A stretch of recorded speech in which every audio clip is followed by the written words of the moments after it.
name is Danielle Klisch. I'm working for UNESCO. I'm the secretary of the Convention on the Protection and Promotion of the Diversity of Cultural Expressions.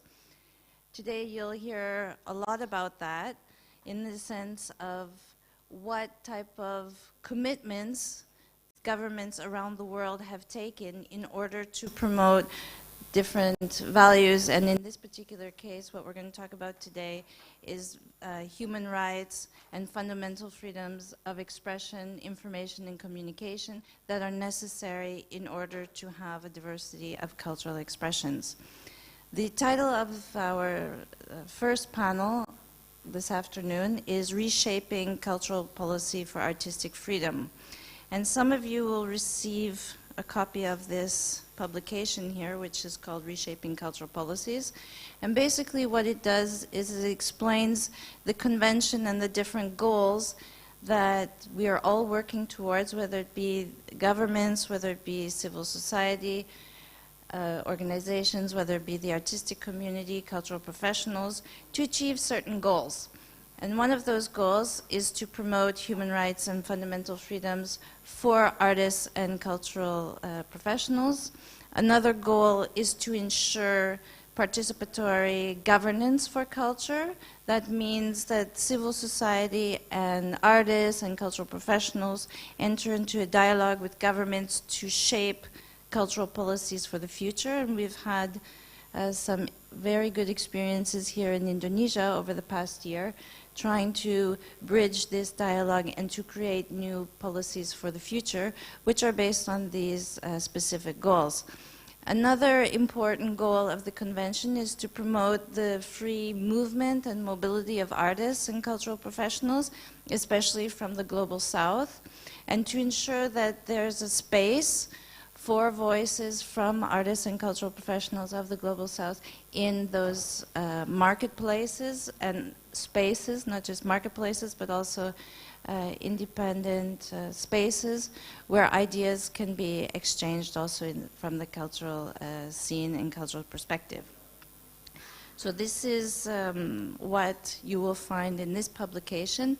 Today, as we said, we will focus on policies to promote artistic freedom. After this panel of eminent policymakers, we will have another panel involving artists to try to discuss this subject from the two different perspectives.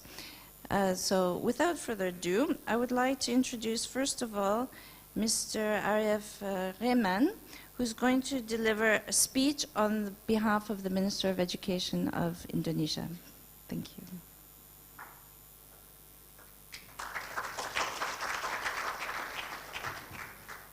Bismillahirrahmanirrahim. Assalamualaikum warahmatullahi wabarakatuh. I think we have got to thank God the Almighty that we can all summon in this room, and I believe that this meeting, this gathering is so important to the development of human beings around the world. First of all, the Ministry of Education and Culture, Professor Dr. Muhajir Effendi, would like to apologize to the committee due to a very short notice of another national commitment. So he asked me to deliver his material. So I will start, should be over there.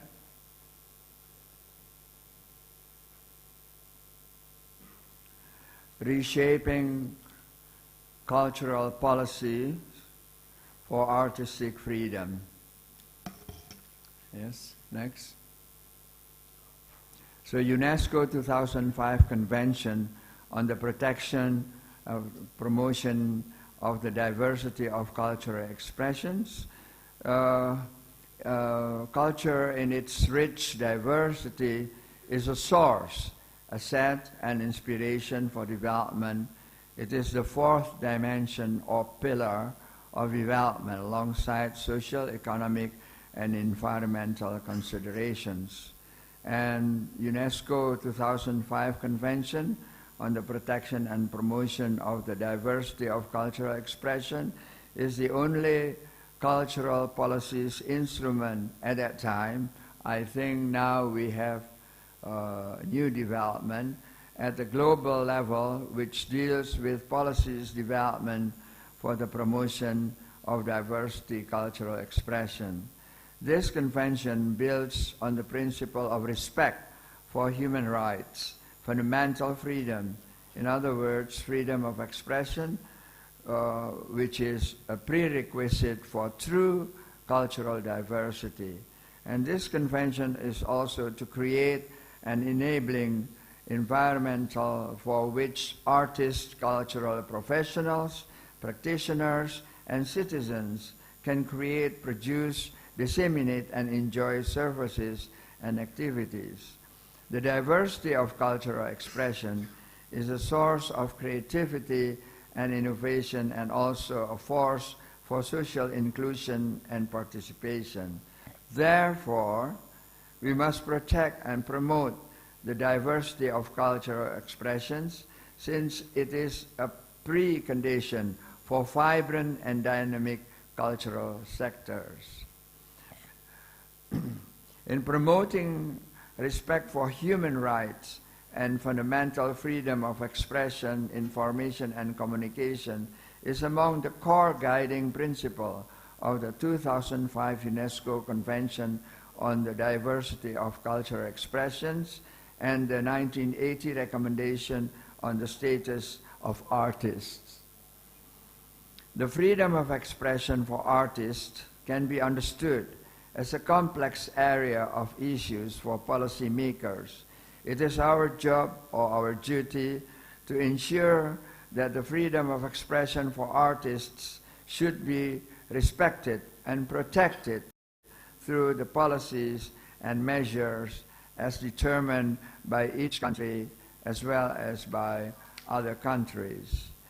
The 2016 session of World Press Freedom Day, held in Helsinki, Finland, adopted a joint declaration reaffirming that artistic and creative expression as an integral part of human rights to freedom of expression, which is critical both to the development culture and to the functioning of democratic society. This welcomed the important steps taken by UNESCO to enhance global monitoring in the areas of artistic freedom, gender equality, civil society participation, and challenges in the digital age. In Helsinki, there was a discussion also to encourage further discussion of the tools needed as part of our national, regional, and UNESCO normative system. And 2017, in Reshaping Cultural Policies for Artists' Freedom, our discussion panel of ministers of cultures from the Asia-Pacific region is not only to forward the Helsinki discussion, but will also put our efforts to attain the SDG 1610 target on public access to information and protection of fundamental freedom.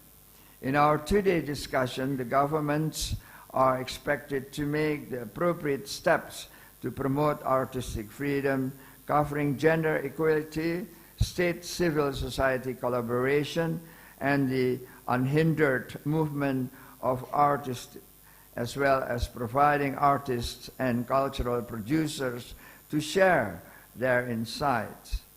Now, there is an overview of Indonesia cultural policy context.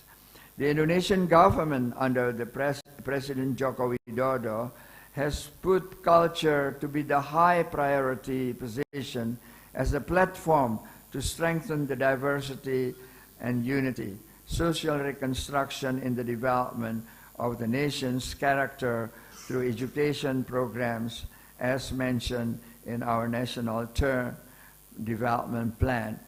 I'd just like to share with you, we have about 785 languages in Indonesia and more than 1,500 tribes existing in Indonesia to be able to live in one nation. The Indonesian government key objective in its implementation covering the following measures: increasing government's awareness and participation in cultural program initiated by the public in improving an appreciation towards cultural diversity. Cultural diversity, we have a motto in Indonesia called Bhinneka Tunggal Ika. So it's cultural diversity in unity.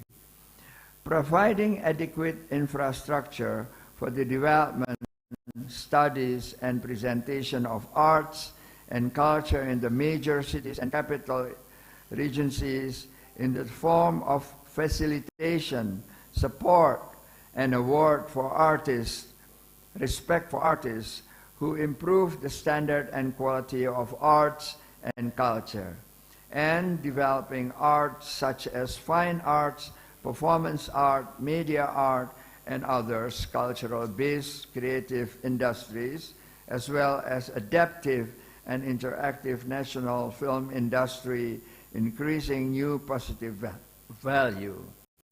This measure is embedded in the National Medium-Term Development Plan for 2015 and up to 2019. So, ladies and gentlemen, we have put also a certain amount of budget for this. So, the House of Representatives make sure that the development of culture has enough money to go ahead. With further emphasis on the development of culture-based creative industries, especially in improving appreciation of arts and creativity. In the integration of culture in the national sustainable development policies, we consider culture as a strategic element in sustainable development policies as the national level covering. We also follow the motto from UNESCO that culture is the enabler and the driver of development, of the sustainable development. So the integration of culture into overall national development planning, that is strategies, policies, and action plans.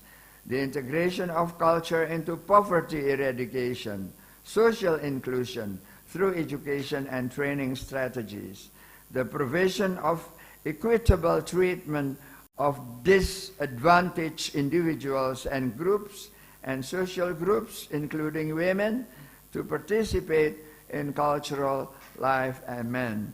But I like also to correct, not including women, we also have some men who has got to be helped in our society.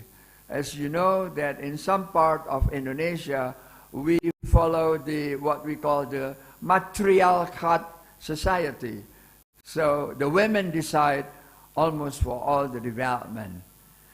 The equitable, the distribution of cultural resources between require urban and rural areas.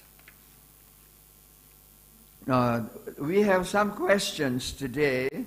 How can government action create and sustain a climate encouraging freedom of artistic expression throughout the cultural value chain from creation to access? What are the specific cultural policies and measures required to promote gender equality, civil society partnerships, and greater mobility? How can artists benefit better from preferential treatment measures? And how is globalization affecting the status of artists and artistic practice? Last but not least, the fourth question will be very appealing and challenging for governments and the artists to work together in bringing about the best future policies and measures in cultural policies for the national development. This theme in promoting artistic freedom throughout the cultural value chain, from creation to access, is a very challenging agenda for all of us.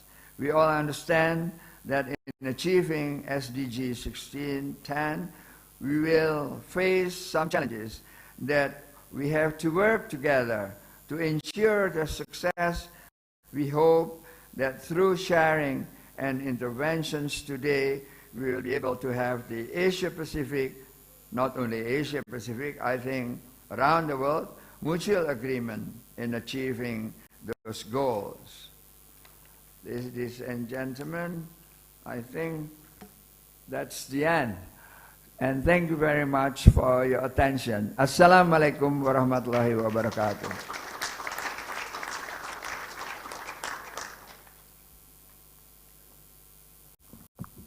It might be the end of your speech, but I think it's the beginning of a very long and challenging conversation and agenda that you've set for us this afternoon. So thank you, and please thank the Minister on our behalf. We're sorry you couldn't be here, but we are very happy that you could come and issue this challenge to us this afternoon. Every panel, every issue has a story, and you've just ended your story with a challenge for mutual cooperation in the region, the Asia-Pacific region, around SDG 16.10 on fundamental freedoms, which is our topic today. In 2012, in Bangladesh, in Dhaka, there was an important ministerial conference on regional cooperation to promote the diversity of cultural expressions, which resulted in the Dhaka Declaration, which called upon the ministers working together with civil society to promote this convention on diversity of cultural expressions and in fact promote regional cooperation. So from Dhaka we went to Helsinki, as you said, and now we're in Jakarta talking about how to make those connections between the diversity of cultural expression, artistic freedom in the digital age, which was discussed by the Nordic ministers of culture in Helsinki, and now in Jakarta, making those connections to see how we can promote a cooperation within the region around fundamental freedoms in the arts and culture. So I would like to ask and invite the Major General Kabir, who's here representing the Minister for Culture of Bangladesh. Thank you. Thank you, Madam. In fact, I would also at first apologize on behalf of our Honorable Minister that he could not attend here. It is unavoidable circumstance. Bismillahirrahmanirrahim. Assalamu alaikum warahmatullahi wabarakatuh. Your Excellencies, ladies and gentlemen, I am here to deliver the initial talk what Honorable Minister has prepared. Please allow me to do so. I am delighted to be able to contribute to this UNESCO side event on cultural policies and artistic freedom held on the occasion of World Press Freedom Day. As Minister for Cultural Affairs and a performer and a former activist of Union for Artistic Freedom myself, I wish to express my admiration for all those committed to defending human rights, to advancing freedom of expression. Art is no luxury. It is the deepest level of human expression, the spontaneous overflow of creative freedom.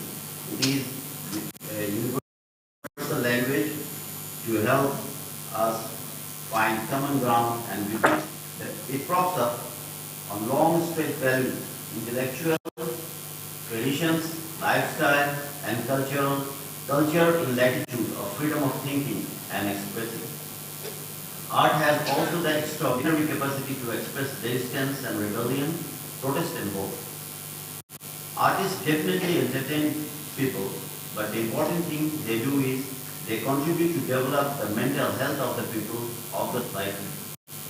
Some artworks sometimes create social debates, oppose decisions of government, but the validity and artistic creativity is necessary for development of vibrant culture, for the functioning of democratic society. Critical voices come in many forms, and art has always been critical voice in society with tremendous impact beyond both public and public discourse. And yet, the rights of artists to express themselves freely are under threat worldwide.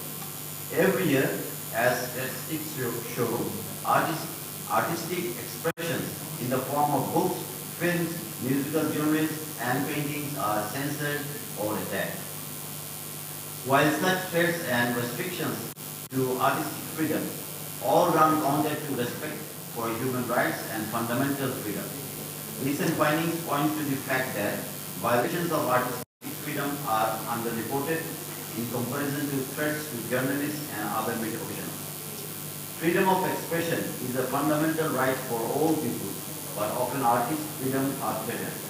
As documented in the first global report by UNESCO's 2005 Convention on the Protection and Promotion of the Diversity of Cultural Expressions, entitled Reshaping Cultural Policies, many people in the world today are subjected to restrictions on their artistic freedom of expression and are censored, denounced, persecuted, and killed.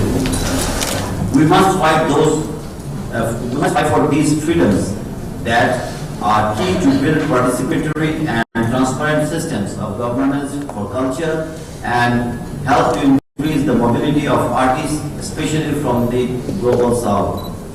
UNESCO's 2005 Convention reminds us the importance of ensuring freedom of expression for artists and cultural actors, and how a rich and diverse artistic and cultural life can create positive change in the process of developing modern democratic societies. This convention stipulates that promoting respect for human rights and fundamental freedoms of expression, information and communication is a prerequisite for the creation, distribution and enjoyment of diverse cultural expressions. Recognizing the diversity of cultural expressions is therefore critical. Back in 2012, as already said by the madam, the ministers and representatives of governments from the Asia-Pacific region adopted the landmark Dhaka Declaration on the diversity of cultural expression. This declaration was very strong of commitment from our region to implement the 2005 Convention, ratified by Bangladesh as early as February 2007, and its core principles. In this declaration, governments pledged in particular to facilitate the expansion and enhancement of culture and development initiatives, exchange and collaboration, ensure the free circulation of ideas and works, create conditions conducive to the production and dissemination of diversified cultural goods through the cultural industries at the local, regional and global level, develop platforms for cross-sector dialogue and cooperation with civil society to ensure the active participation of a diversity of voices in policy making and implementation processes, facilitate the mobility of artists, creators, cultural entrepreneurs, and encourage North-South and South-South exchange programs within the region. 10 years after the adoption of the Convention, it is important to look back and see what has been achieved and what are the challenges faced. Importantly, many countries are now looking at the artistic freedom as a global issue for sustainable development. This was well encapsulated in the Declaration on Artistic Freedom in the Digital Age, adopted last year in Helsinki by Nordic Ministers of Culture, which states that artistic and creative expression as an integral part of the human right to freedom of expression is critical both to development of cultures and to the functioning of democratic societies. Today, we can try all together to take this debate forward, hear new voices. I mentioned the importance of freedom of expression, but I should also mention freedom of movement. We know that creativity and innovation are vectors of development, but we also know that mobility has become an intrinsic part of artists' life.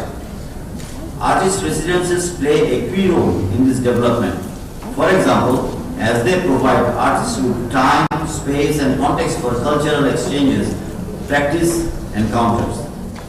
Mobility, free movement also give a chance to access international markets, disseminate work, participate in international exchanges, etc. This, of course, requires simplified measures on working visa procedures, work permits, tax income legislations, as well as mobility funding schemes. In Bangladesh, we are taking steps to encourage contemporary creativity and cross-border exchanges. Dwelling on Dhaka as a long-standing place of innovation within the arts, I am pleased to announce that the next Dhaka Arts Summit (DAS) to take place at Bangladesh Shilpakala Academy in collaboration with the Ministry of Cultural Affairs will be held on 2nd to 10th February 2018. This third edition of Summit is looking towards South, East as well as North and West, and will initiate an unprecedented dialogue between South and Southeast, encouraging cross-border collaborations. It will include a new section, Bearing Points, which are large-scale thematic presentations of artists and architects that serve the audience, the viewer, towards lesser explored trans-cultural histories of the region. In keeping with its status as research platform rather than a biennial, the Dhaka Art Summit is also formally launching research fellow program, assisting leading professionals with an interest in South Asia by inviting them to travel to and conduct research in Bangladesh prior to the event, as well as to propose contributions to post on MOCA's online resource devoted to histories of modernism and contemporary art in a global context. Excellencies, ladies and gentlemen, the Dhaka Art Summit 2018 is designed as a forward-looking initiative that generates possibilities for artists living and working in Bangladesh today. And this is most important. In promoting artistic freedom, we must seek to support creativity and maintain a heterogeneous world of ideas, values, and views. Throughout the region, we have witnessed over the past decade the emergence of creative economies which reflects, reinterprets the traditional values of the past while producing exciting new ideas, products, and designs of the future. Whether in the film, music, or visual art sectors, the Asia and the Pacific region have their rich and diverse cultural assets that live and are communicated through a flourishing contemporary art scene.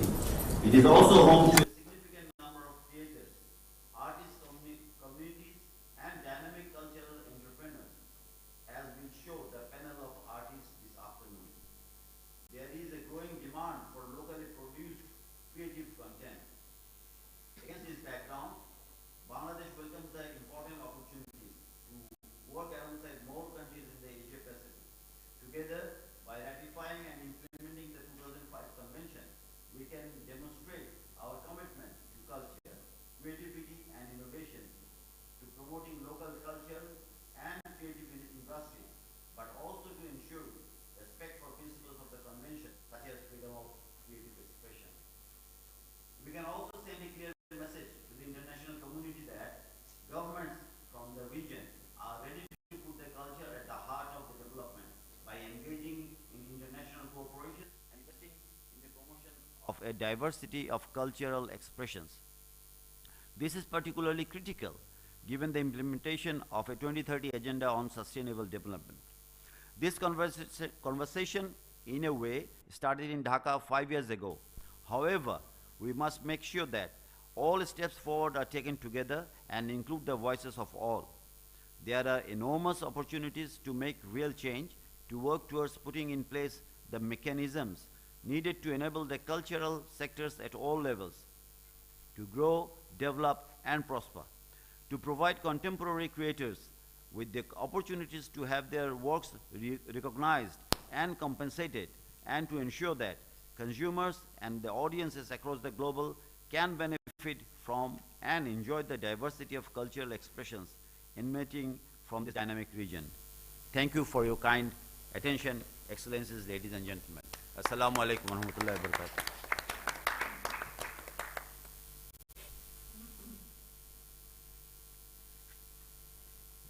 Thank you very much. These words are especially precious for us considering that Minister Noor is a filmmaker. So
introduce to you a video message that has been prepared on this occasion from the Secretary General of the Nordic Council of Ministers. You both referred to the Helsinki Declaration, so he will share some words with us from the video screen over here, but also just to say thank you again to the Danish government for making all of this possible today, tomorrow, and the day after, because we have many sessions. This is the first one, the opening one, to discuss these different issues of artistic freedom, which of course is not a simple idea that can be solved in a 2-hour panel. So thank you for starting this off.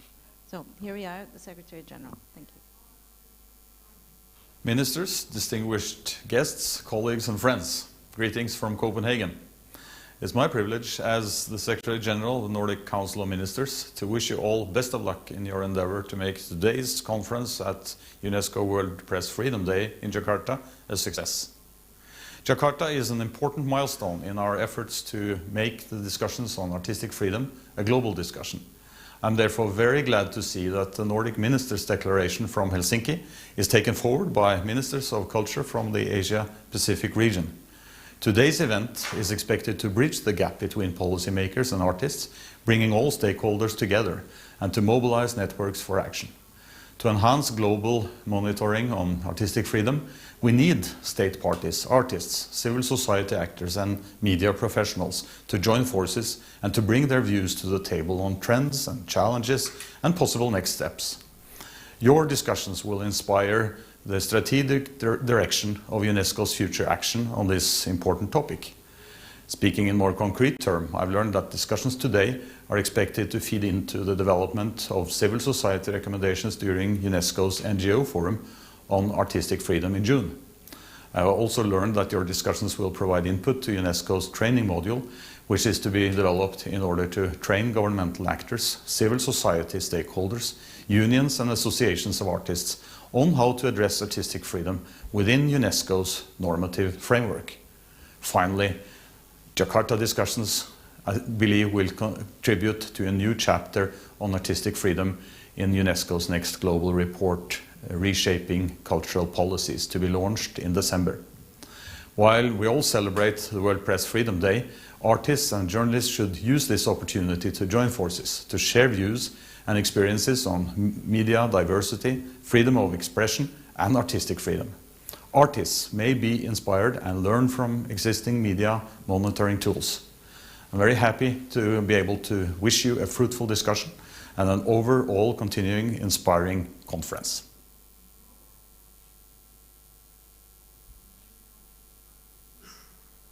Ministers, distinguished guests.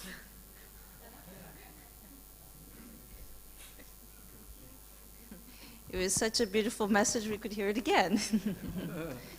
So now we're going to move on to the panel, and we have our good friend and colleague Anupama, whose very capable hands I will now leave the chairing to, and take these discussions forward. Thank you. Thank you, Danielle. Good afternoon and welcome once again, everyone. As Danielle Cleach has introduced, this is the first of 2 conversations this afternoon. And this first conversation will look at reshaping cultural policies for the status of the artist and for artistic freedom.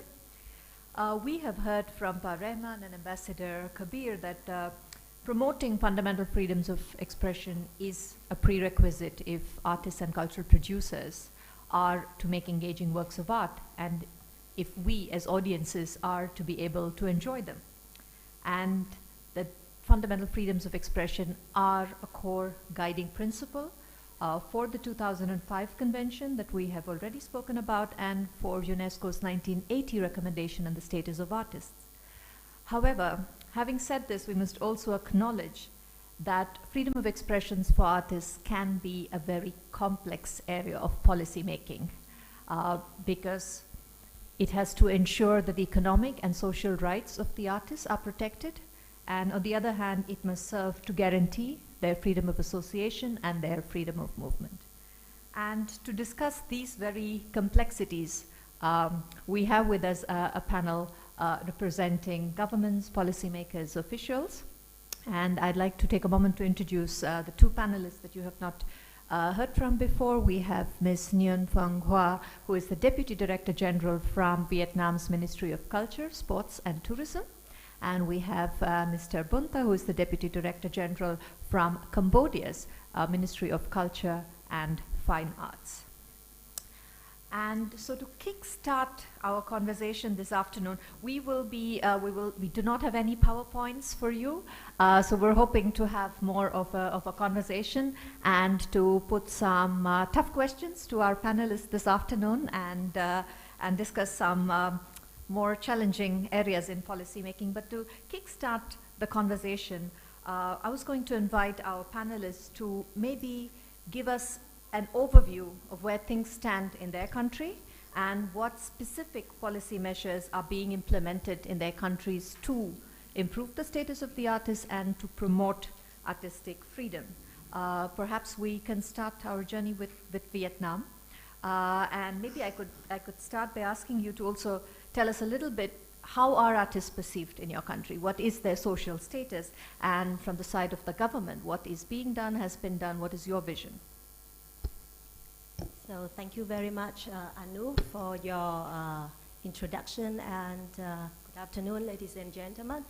I am very honored to be here to share with you the Vietnamese culture policy and measures regarding the promotions of the status of artists and the artistic freedom. And as we have heard about the convention 2005 and also from our previous speakers, that freedom of expressions of artists is among fundamental human rights. And in Vietnam, we build our laws and our cultural policies based on these perceptions. And in our new constitutions in 2013, we recognize, respect, and protect cultural rights of citizens. And it is stipulated that everyone has the right to creations of literature and arts and entitlements of its benefits. And it's also written that everyone has the right to enjoyment and access to cultural values, as well as the participation in cultural life and the use of cultural institutions. And from that, the government of Vietnam issues the national strategy for the development of Vietnamese culture in 2009. And in the principles that culture is, the spiritual foundations of the society, and culture is both the goal and also the vehicles for social and economic development. And the national strategy of Vietnamese culture development toward 2020, which was approved in 2009, set out, 5 objectives, and in which the third objective is to set free or liberate vibrantly the creativities and the creative potential of each and everyone, and maximizing the creativities of intellectuals, artists, professionals, cultural professionals and practitioners, and providing training for talents in the art and culture sector, and develop policy measures and infrastructure to create high quality artworks. So that is our goal. And in which we also see it is very essential to establish, grassroots democratic institutions that encourage and facilitate every citizen to take part in cultural communities' practices. And it is important to respect and promote freedom in artistic productions and creations, and encourage new findings and new values as well. So it is not only heavily support the traditional value, but also look for the contemporary or newly created value. And in that strategy, we also mentions the missions to consolidate and reform the operations of artist associations. That is a kind of civil societies in Vietnam.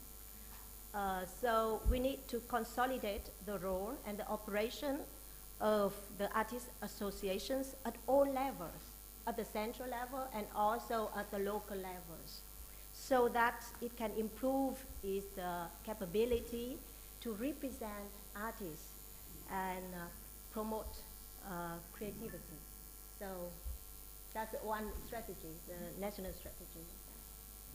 And regarding the status of the artists, I think basing on our laws and our strategy and policy, artists, they have a very good position and in the society. And for long, we established the system of granting titles for artists. We have the People's Artist title or Artist of Merit. That is the state honoring, honorable titles given to artists who make their life contribution to the arts and culture. And of course, we have, you know, some social insurance or healthcare insurance and some welfare associated with, you know, artists who are granted with that titles.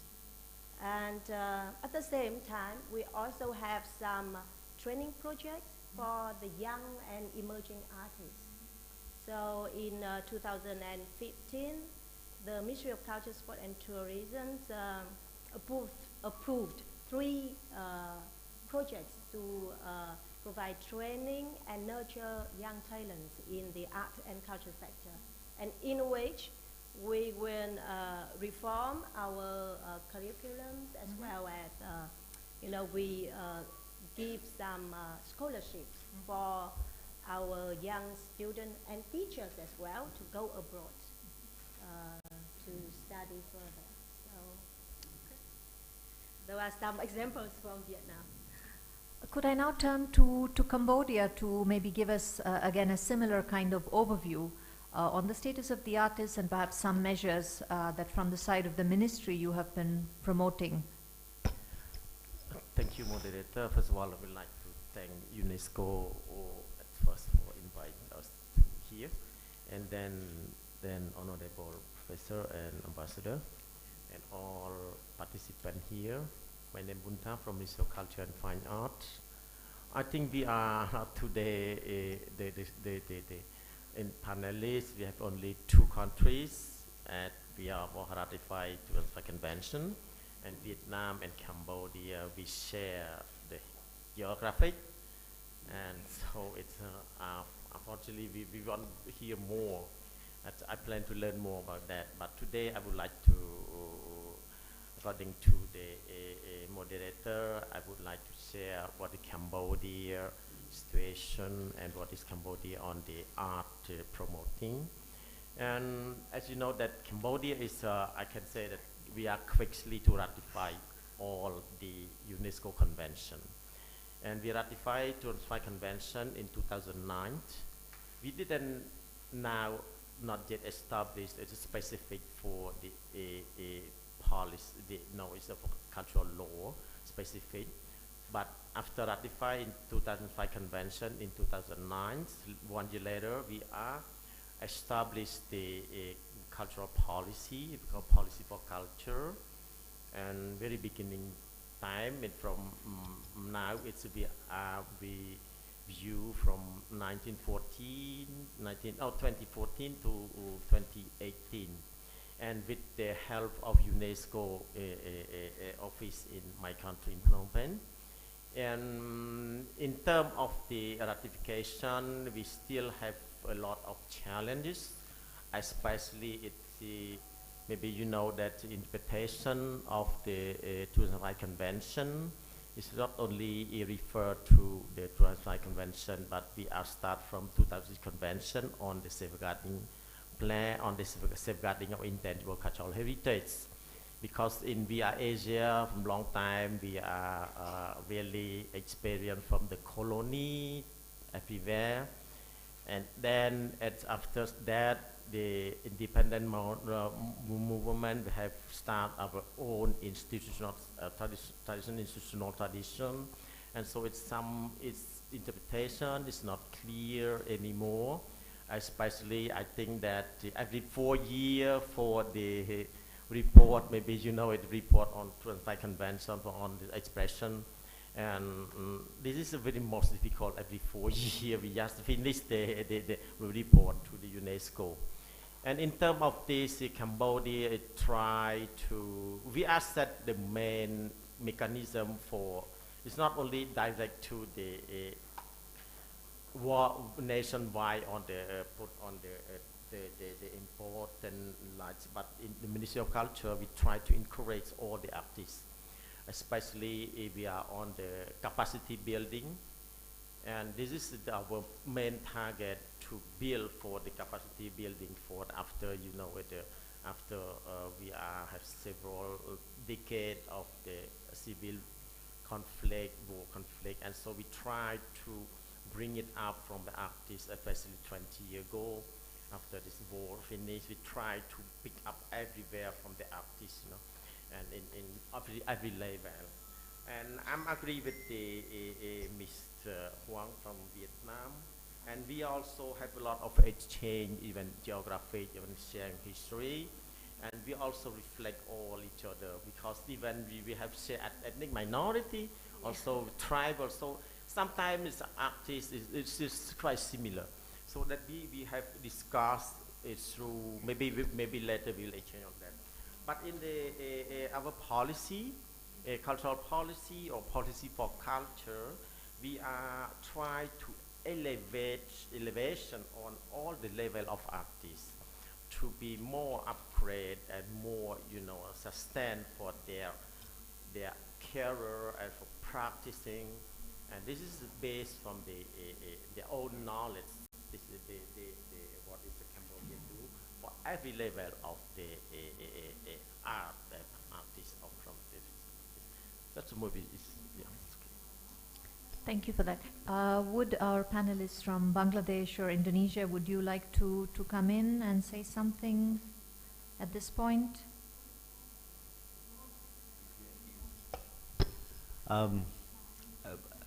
Ladies and gentlemen, please, I would humbly remind that I'm an ambassador here.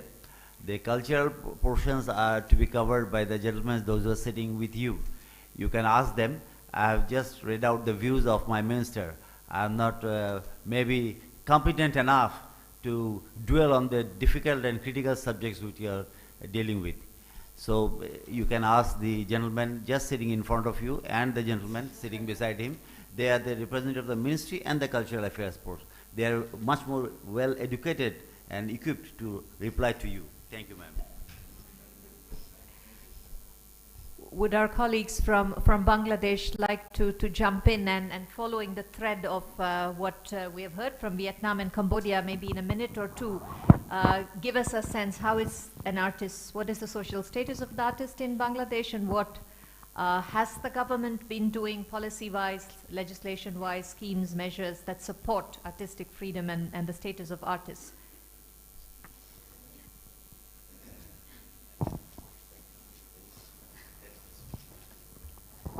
Thank you very much. I am ATM Siddiqur Rahman, Deputy Secretary to the Government of Bangladesh. I am very fortunate enough that I have the opportunity to talk in this August session. I convey special thanks to our His Excellency, our Ambassador, sir, along with you all. We all know freedom of press is very vital matter in respect of every countries. As if we have freedom in respect of press in any country, whatever it may be, our accountability, our sincerity is to be ensured. In Bangladesh, we are enjoying full, absolute freedom in the field of press. Our journalist, our reporter, they are also enjoying. They're making report in any field, whatever it may be, politics, whatever it may be, scientific research, whatever it may be, administration. In every field, they are making reports without any fear. They have got freedom.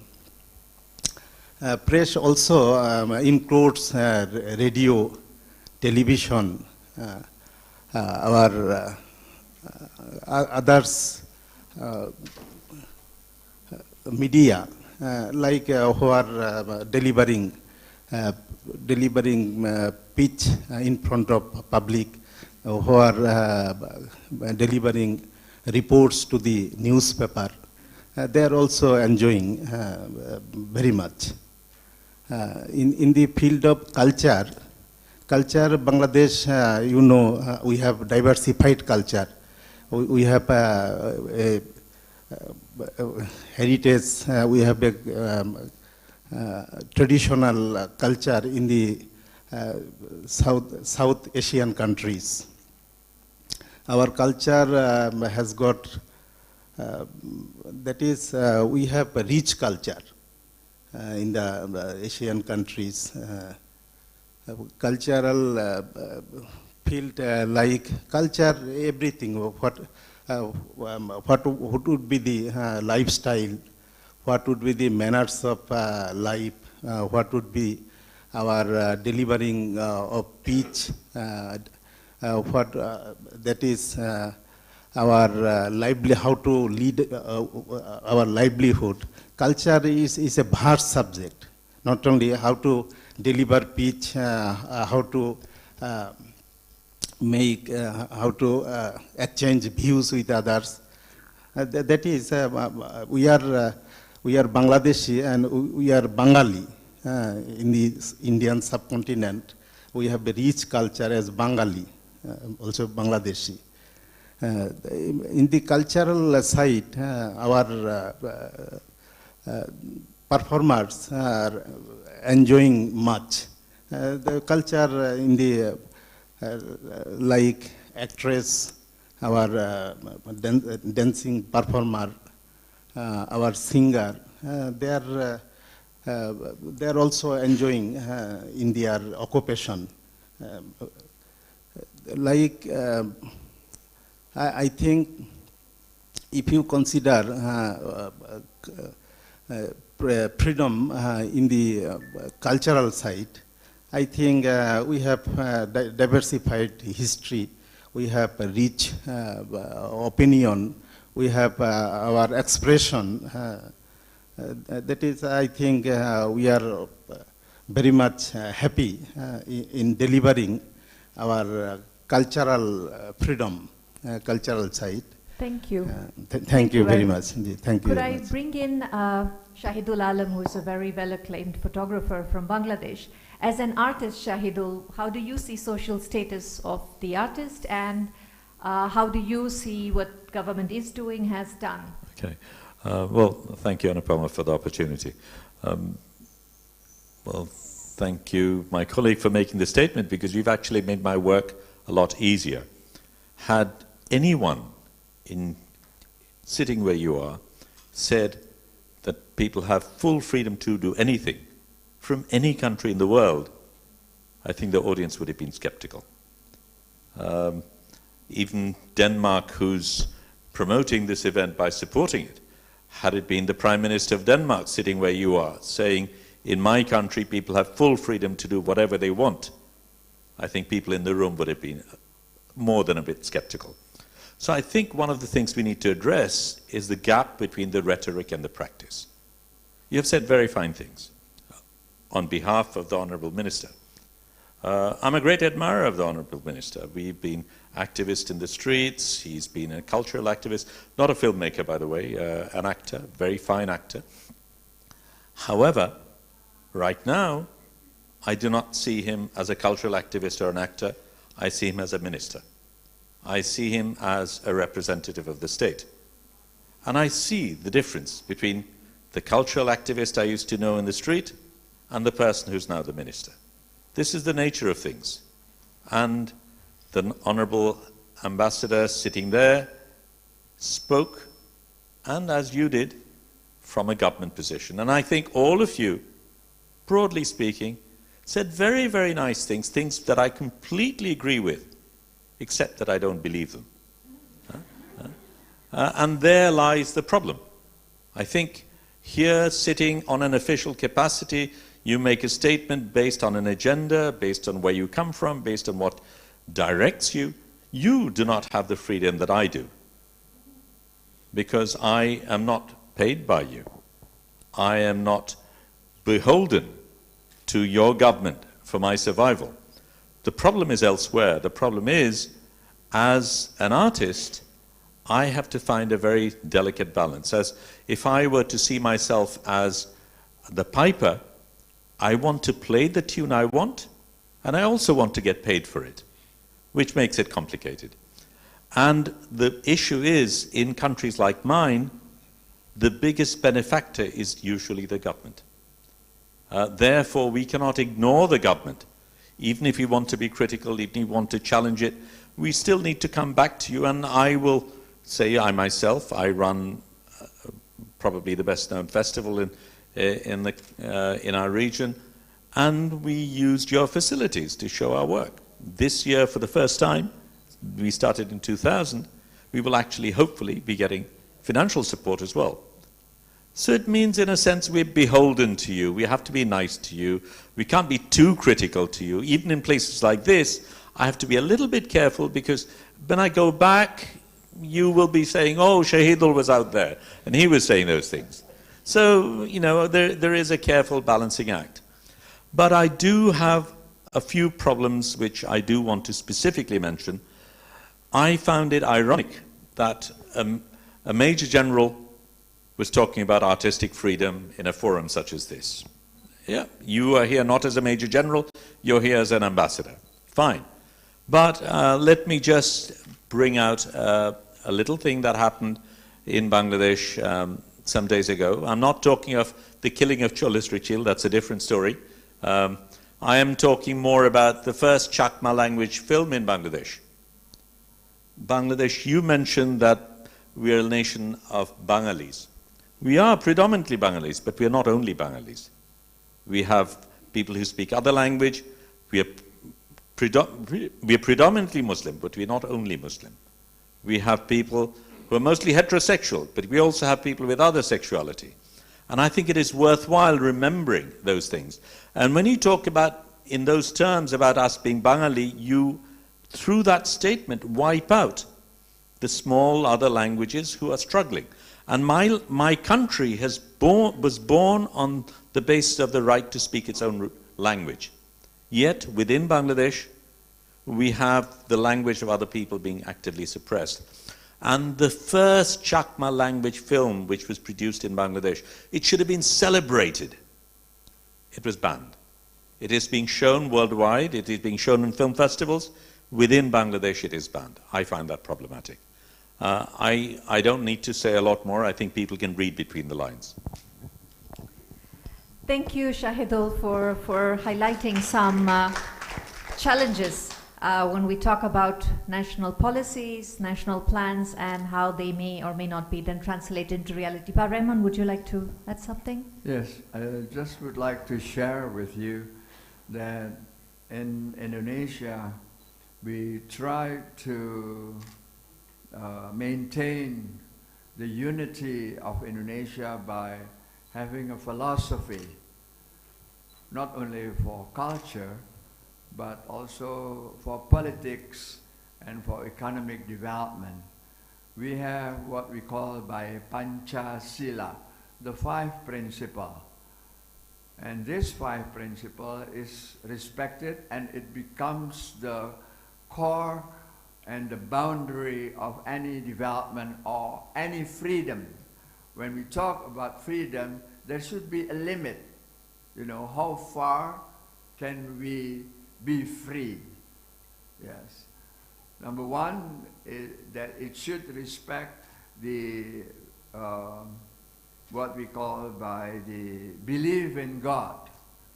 So when we have groups who do not believe in God, so the government and the society has the obligation of not but believing in something, believing in the life of the day hereafter.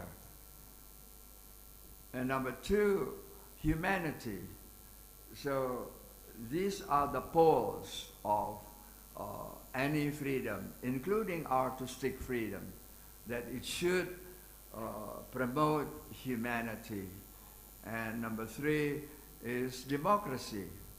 Now, when we talk about democracy, we had the history in Indonesia that we call it by the democracy that is limited by the national interest.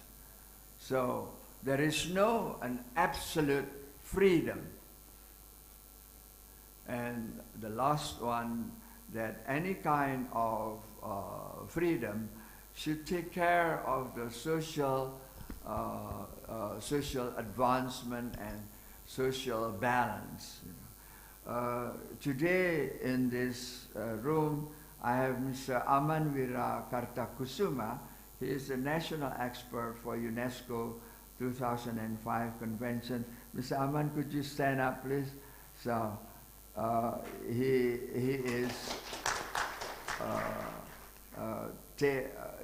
is backing up this discussion. Also, we have Aryudi Saputra from the Mr. Aryudi. Could you stand up, please? Yes. Mr. Aryudi Saputra is taking care of a very peculiar institution. It's called the Institution of Creativity. It's very, very interesting. And Mr. Hartanti Maya Krishna, Madam Maya, could you stand up, please? Yes. Madam Maya is taking care of culture in the Ministry of Education and Culture. To conclude my intervention at this junction, I just would like to share with you our problem today is not to the past, but to the future. You know, a lot of the younger generation is very difficult to accept that cultural freedom is limited to our philosophy. You know, some of the youth, they really would like to have absolute freedom. If they want to make dance performances, you know, you have got to take care, you know. Where are you going to perform this dance? Are you going to perform this dance in a very religious society? You have to take care of your clothes. You have to cover some, you know, a certain part of the body. You know. And the future problem is so acute because we have also culture from other countries coming into Indonesia to this younger generation. Now, I like to hear more probably from you. Do you have this problem or not? But yes, in Indonesia we do have the problem of what we call by freedom, including artistic freedom.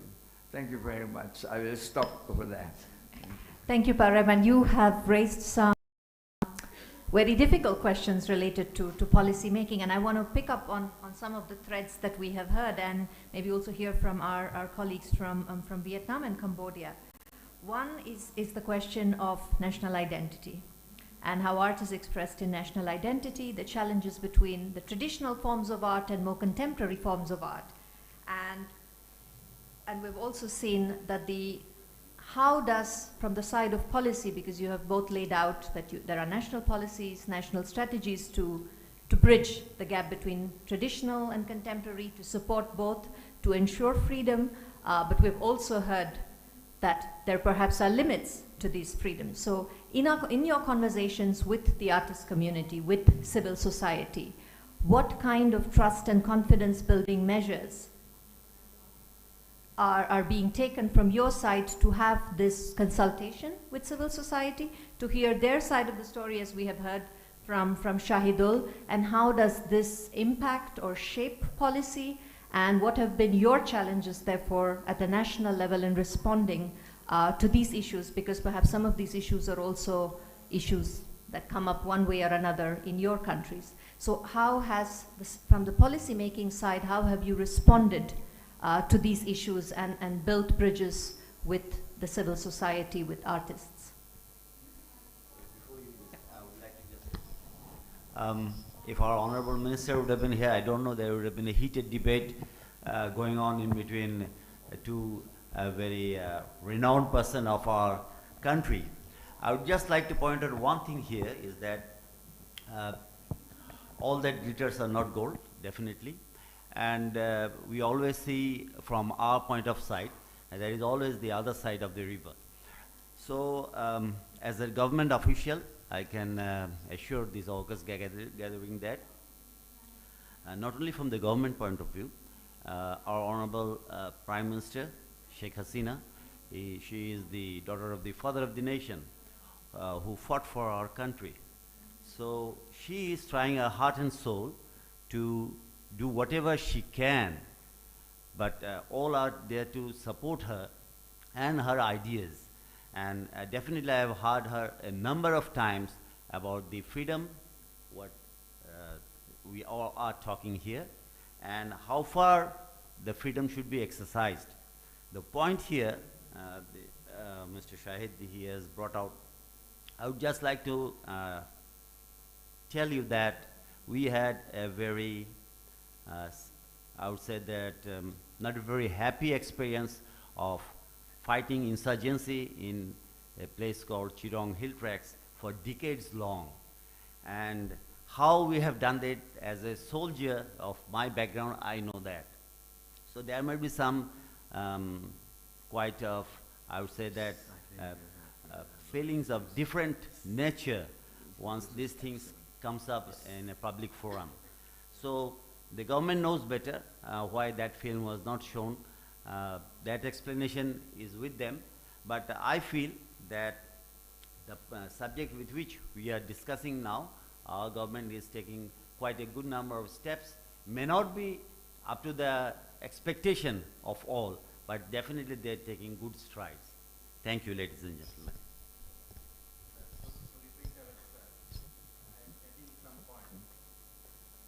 Could we come back to you in a moment when we hear also from Cambodia and Vietnam?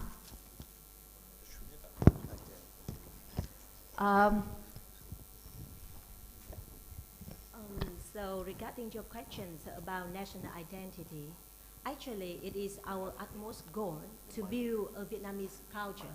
It is what? Yeah, maybe bring it okay. closer. Okay.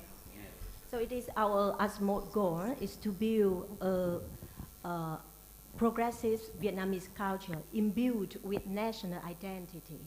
So national identity is the core heart in our culture development.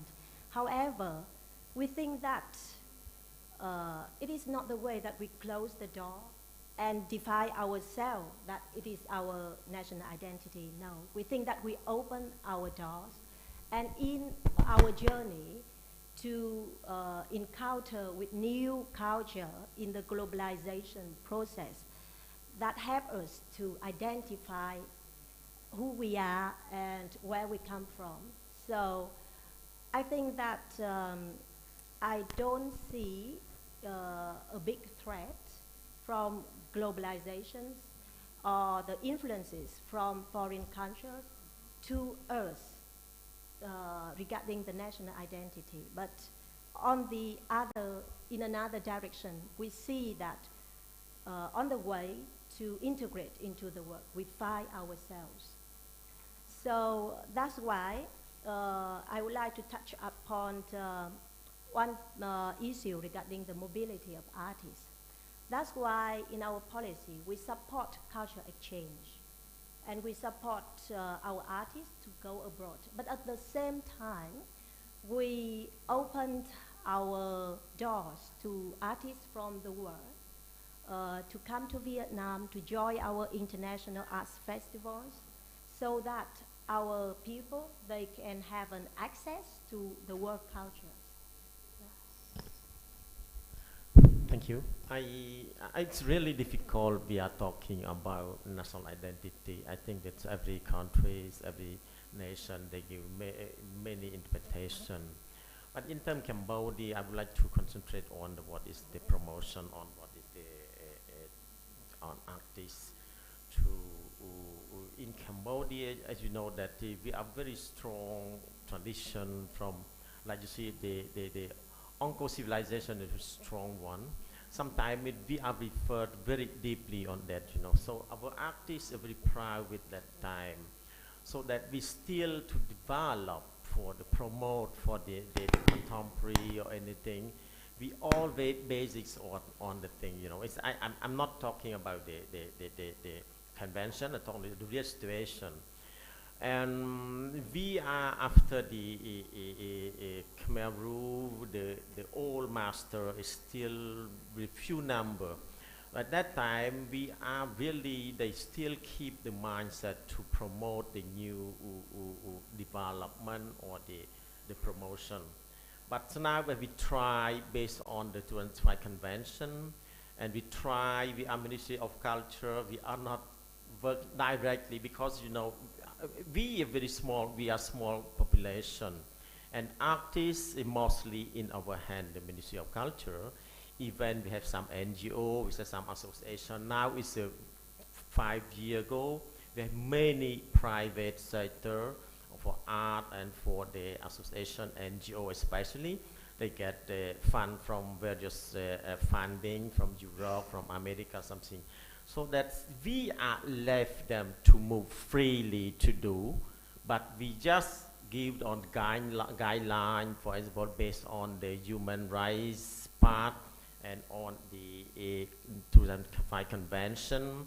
We also refer some small in 2000 convention on safeguarding tradition before we develop into the modern tradition or apply for any contemporary. This is what is Cambodia doing now. It's my role, myself, and when the NGO come, they produce some contemporary, some performance. We are not strictly, we just ask them sometimes, we can say that we cannot do directly so that the freedom of artists, the NGO, like what they are, and monitor, you know, that the company Living Art is the big art and they have some many fund from outside. They are also go outside to perform connect for the exchange program. And this is what we are support them. If sometime, like I agree with the Dr. Rachman, it's sometimes it's the young, they are very absolute free. We want free anything, you know. We are very sensitive on the part of open anybody, something like that. We are Buddhism. Sometimes it's still like that. And I refer to the Dr. Raman also. We also have in Buddhist also we have Panchasila also. We refer to the young generation on to refrain them about Panchasila, about the future is not more, you know, accept for anything. I would, in terms of 2005 convention, also our policy, we are really open on, especially in Cambodia, we are celebrate New Year 3 times. One is the Chinese New Year, and for Noel, on Christmas also, and then for the our New Year, Khmer New Year. And this, nobody can separately, but they are enjoy with the holiday. And so enjoy, everybody enjoys for that, This is what is the kind of the participation. We are not really discriminate on that, This is what is what Cambodia doing that. And in terms of exchange, like we are closely bordered with Vietnam. We have, according to government agreement, bilateral.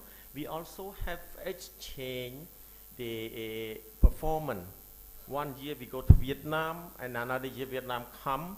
And in terms of budget, sometimes we didn't have, Cambodia have not enough budget. We ask Vietnam government to support again. Then this is what is the feeling. It's not based on budget, on money, but it's based on cultural exchange. And in film field, also film festival, we are cooperate with every embassy, because embassy in Cambodia, and we have strong connection. We bring like Indian embassy, like Russian embassy and Vietnam embassy. We have all the film festival. We call film cultural week for film and something like that. This is what is the thing that I think can share. Besides of the, I'm really we are government. I agree with what our Bangladesh colleagues. We are really have some framework for work for the government, but we want to really talk with you privately on the outside the table. This is very important for me to push what we are working for culture. We are working for the people. We are not working for culture, but we're working for human. Basically, you can see every convention, they are start from human rights and then cultural rights, and then we go every section of culture. And according to, I would like to moderate a few minutes. I see that after the Dr. Brahman, they just recommend me a very good word, some word I can read from artist freedom. Mobilize the following, right?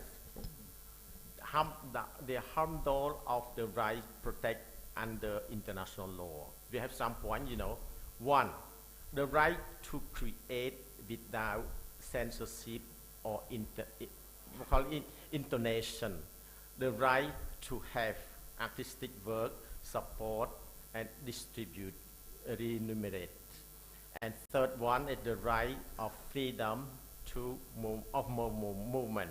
The fourth one is the right to freedom of association, and the right to protection of social and economic rights, the right to participate in cultural life. I think it's a very basic one, and so this is the human. Every is not depend on law, but it's natural that the people can be accept for every. It's not only the private or the sector of the cultural policy, but it's every people can accept for that idea. That's great. Thank you. Thank you, Mr. Bunta. So I want to pick up on one point that both of you raised. Of course, art is an area where meanings are contested, and so there will be contestations. You mentioned just now that it would be good for ministries to also have informal channels of communication with the artists, so you will chat with Shahidul over coffee and understand his part of the story. But in your countries, are there channels, formal or informal, either structured dialogue or informal dialogue, where it is possible for the artist community to raise these issues with the ministry? It may not always be possible to do this in a public forum, because as Ambassador also pointed, things can get heated, but there must be channels to keep the communication going, and that is how policy evolves. So from the side of the government, is there an initiative to stay connected with the arts community? Are there forums, consultation platforms? What exists now, and what is, do you intend to have more such platforms, or is this a challenge, having this dialogue with civil society? So there has been a consultation platform in Vietnam. Whenever we have a new policy, it is by law or it is our regulations that we have to consult with the targeted groups. So we have, from the ministry, we hold, frequent consultations with the artist associations. But, frankly speaking, sometimes we think that maybe, you know, the voice from the artists associations cannot represent other views of independent artists. So we create informal dialogue with independent artists as well. And I would also like to share with you our experience. We have a project entitled Dialogues Among Policymakers and Opinions Makers, funded by the Danish government for the last, 10 years. And every year, we hold annual workshop on selected themes that we think that we set priority to build policy, or we want to initiate new measures to support that sector. And then we invite, policy makings, managers from ministerial level and also at provincial level to join the workshop together with, people from artists association, independent artists, media agencies, and also people from research institutions. So we create two-way dialogues so that we can really hear the concern of the artists. And we hope to bring recommendation into our policy revision.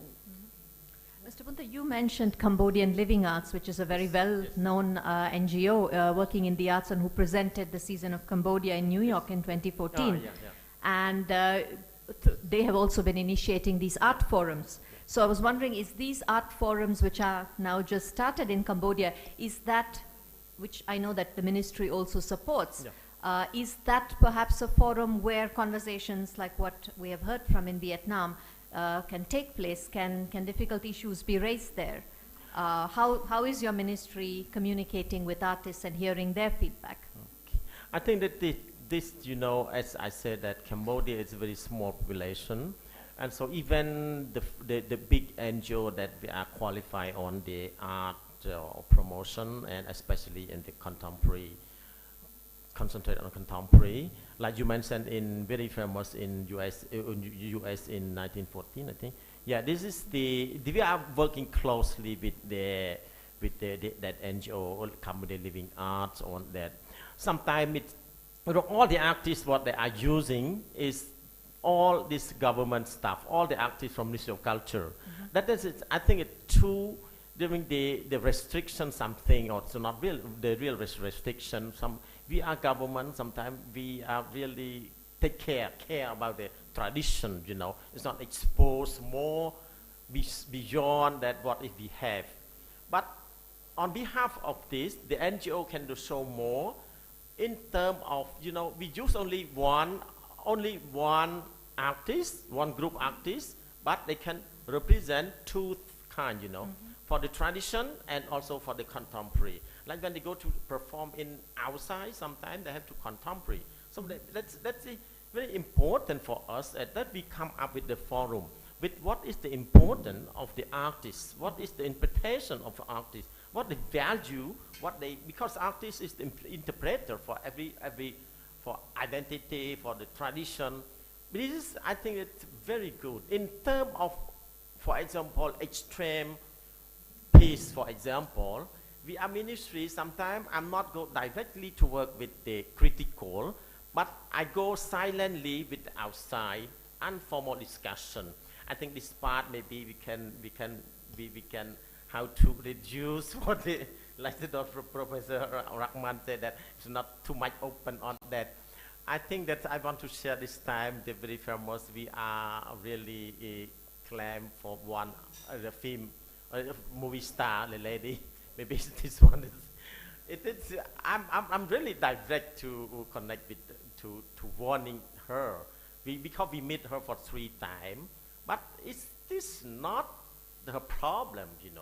This is our problem. It's not really deliver her to understand enough for the value of tradition before she go beyond more for outside interpretation. That is, we are really warning, but it is another another literature for the work for the government. But my personally, I'm really, you know, we are not good enough to tell her about what is the freedom, you know, what is the value of the tradition. This is what is our experience. Also, we can, especially maybe last year, we have a big art forum, and this is come from around the artists from free to discuss on that. But I'm not present there because I have an art mission outside, but it's very fruitful. And so ministry always encourage and also support, legitimize all the NGO and for the art, for the freedom, for the artists.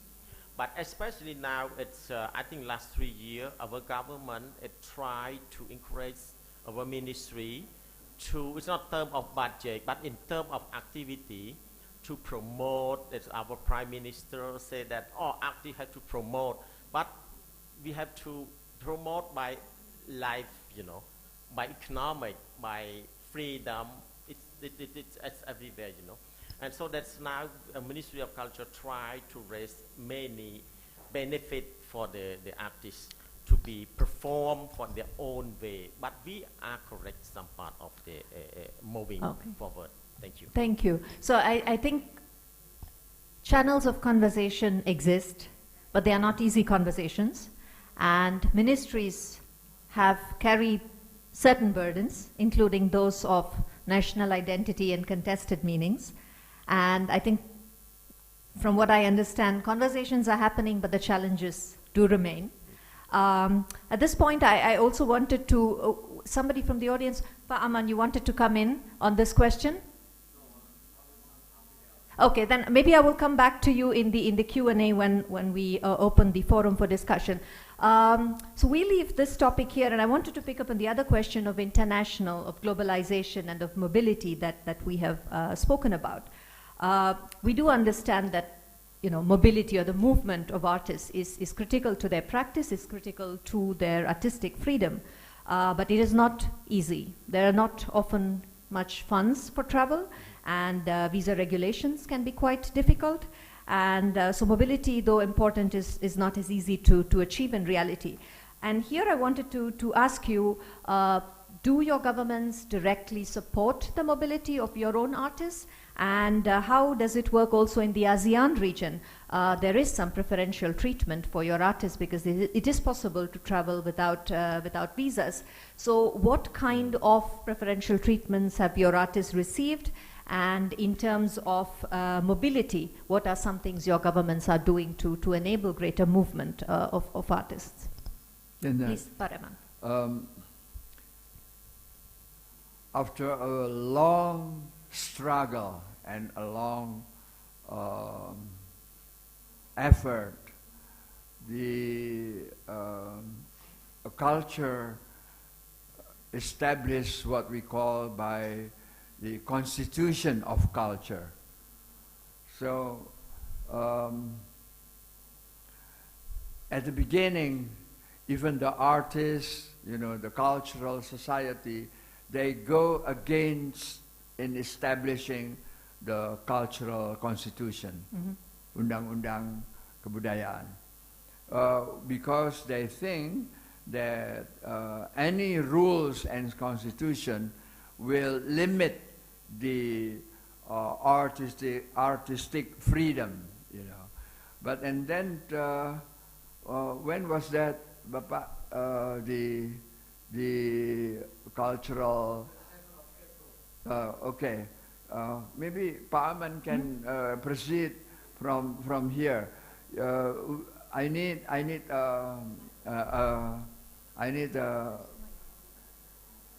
someone to back up my intervention on how, not limiting, but we make a rule on the cultural development. And this is because we are facing more than 1,000 languages. We have more than 800 cultural values and tribes. So we have this dimension. Pa Aman probably can help me on that. Yes, Thank you. Pak Arif. Anu, I think after listening the debate and the conversation among the panelists, I would like to share with you what Pak Arif has just said, that Indonesia is very fortunate. On the April 27 this year, after 35 years of struggling, finally the parliament adopted the very first new law on advancement of cultures. So we are very fortunate that in this context, this law has been inspired by so many issues, covered under the Convention of 2005. So all those issues about the freedom of expression, human rights, and also the mobility of artists, everything covered under this new law. For example, I would like also to mention the specificity of this law, specifically mention about the access and engagement of the community, civil society on the cultural products and process, and also the cooperation among the regional provinces in our case, and also the nation. So it means covering also the international cooperation. But the most probably interesting topics on this law is covering the inventory, security, maintenance, safeguarding, publications, development, utilization, and also nurturing to the artists and to the community. The role of authorities, the central government, the local government, is also covered under this law, which they have special effort to advance the culture in terms of database. So database development is also very important in this new law. Well, on the issues on this mobility and also the artists, I think there is one chapter covering what they call it the recognition. So under this recognition, they specifically mention about incentives and also facilities. So now under the law, government obliged to provide facilities and incentive to the artists. Another commitment also by the government in the new law is on the finance. So financing coming from the national budget and also from the local budget. So again, talking about the financing, it is now under the commitment of this law, how to support the cultures. And cultures considered by this law as an investment. So it's not a cost to the society, it's an investment. Another interesting articles under this law is on the prohibition. So when I was reading the law, what's prohibition? What's prohibitive in this law? There are two major issues prohibited under this law. The first is on the destruction or destroy of the infrastructure of cultures. So no one making some unlawful action to destroy any facilities, infrastructure of the cultures. And the second one is on the issue on the function of database system. So anyone doing the unlawful things to make the database system dysfunction is become unlawful. So the sanction also is quite scary actually, because any these unlawful things can be put under the penalty in terms of money up to 10 billion rupiahs, in terms of imprisonment it up to 5 to 10 years in the prisons. So I think under this new law, Pak Arif, again, this is a good, it's a very refreshing to our cultural activities in the country, because now it is protected, it is also support to develop and encourage to establish the mobility among the nation for the artists, including the attention and the recognition in terms of incentive and also the facilities. Thank you. Thank you, Pa Aman. I think we're kind of running out of time, so if you will agree with me at this moment, maybe it's the perfect time to open the floor for some questions. Danielle, would you like to kickstart with some questions? Yes.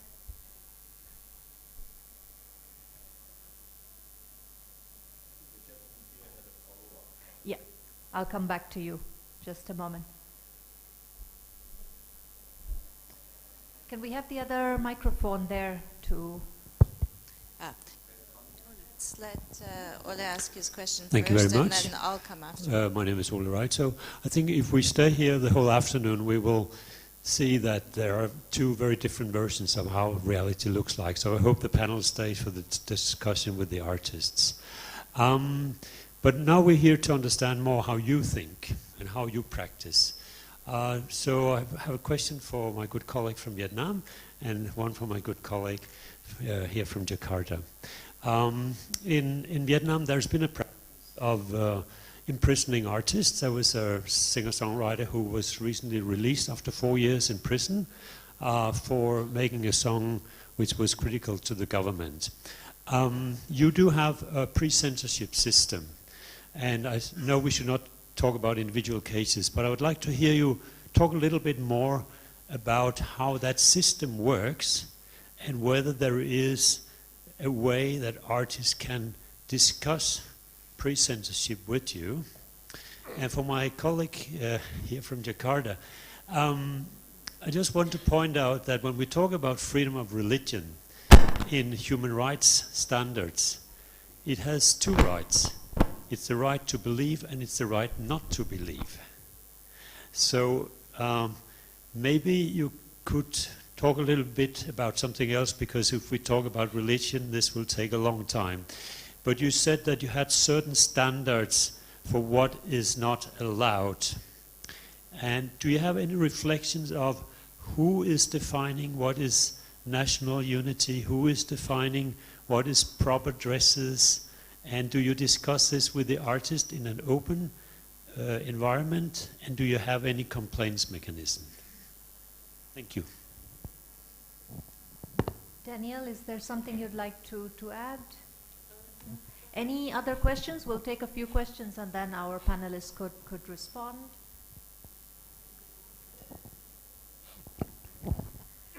If you could also introduce yourself and tell us where you're Sure. from. Hello, Adam Pushkin from British Council. I wondered if we've heard a lot of good words about freedom of expression, and following on particularly from the last gentleman and the gentleman from the filmmaker from Bangladesh. It feels to me that the true test is how governments behave towards artistic expression that governments don't like. And that all governments around the world are faced with quite a lot of artistic expression that by its very nature they don't like, and that is running counter to what the government might want or what the government might think. And how can governments put in place infrastructures that can ensure that artists who want to bite the hands that feed them are able to do so? And I'm interested, perhaps very similar to the last gentleman, Arif, you mentioned that democracy must, in some cases, be limited by the national interest. I wondered who defines what is the national interest, and whether, perhaps, if it is the government that defines what is the national interest, is the government necessarily an impartial arbiter in that case? Does the government have all the wisdom to define what constitutes the national interest? Interesting question coming from England, I think. Any other questions, comments? Q Choi, if someone could just bring the microphone across. Hi, thank you. I'm Q from Korea. Yes, there's always, I mean, as our colleague mentioned, the big gap between actual policy and practice. We all know that. So how we juggle as a producer or as a policymaker, as an artist, whatever, I mean, whoever we are. But my interest in the reshaping the cultural policy for the artistic freedom, how, in a policymaker, government, evaluate yourself? I mean, many times as an artist or as a producer, we evaluate many measures. So who evaluates government policy for the reshaping, and what process do you have? I mean, our Vietnamese colleagues a little bit mentioned about, so how you evaluate your cultural policy for reshaping. So perhaps we could take this round of questions. Swa, would you like to start? Thank you very much for all the questions, all the very challenging questions, especially the question from our colleagues, Mr. Ola from Denmark.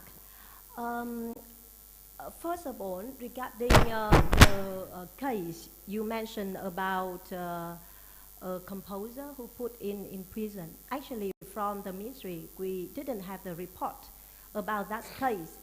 Last night, when I received the report published by Free News, I saw one case in prison of artists put into imprisonment, reported from Vietnam, and I thought, is this the case from a performer, a Vietnamese performer, who went to the United States and he was caught there due to his the conviction of child abuse, and he was put into court there and put into prison by the United States government. And so I thought that was the case, but now when you speak out, it's not the case. So we will talk separately about that, but from history, we don't have any information about that. So I think that in order to put one person into prison, that person shall be, go on trial, go to court. So it is the judge who decided that imprisonment. It's not the government, or it's not the people from the management or administration who do that. Regarding your second question about censorship mechanism, yes, in Vietnam, as in many other countries, now still we apply the pre-censorship system. It means that according to our laws and regulations, before you want to exhibit a display for the public, or before you want to have a performance in public, or even when you want to show a film for the public, you need to apply for license from the state authority. And we have professional authority. For example, the cinema department, they win license on film dissemination or distribution. The fine art department license on the fine art exhibition, and the performing art department, they give permissions for performances. And there will be, a committee from professionals and also from some agencies sitting in that committee to review the work and decide. And frankly speaking, in the past 10 years, we don't have, cases reported about, censored work or films that cannot get the license. It doesn't mean that we allow all the artwork go through that, but it means that the applicants, they accept the decisions of the committees, okay?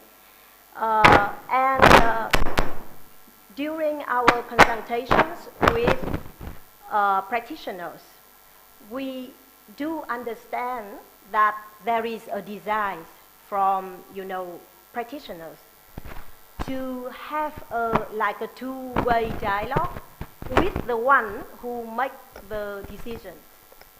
So they want to know more about the reason why their application cannot get through.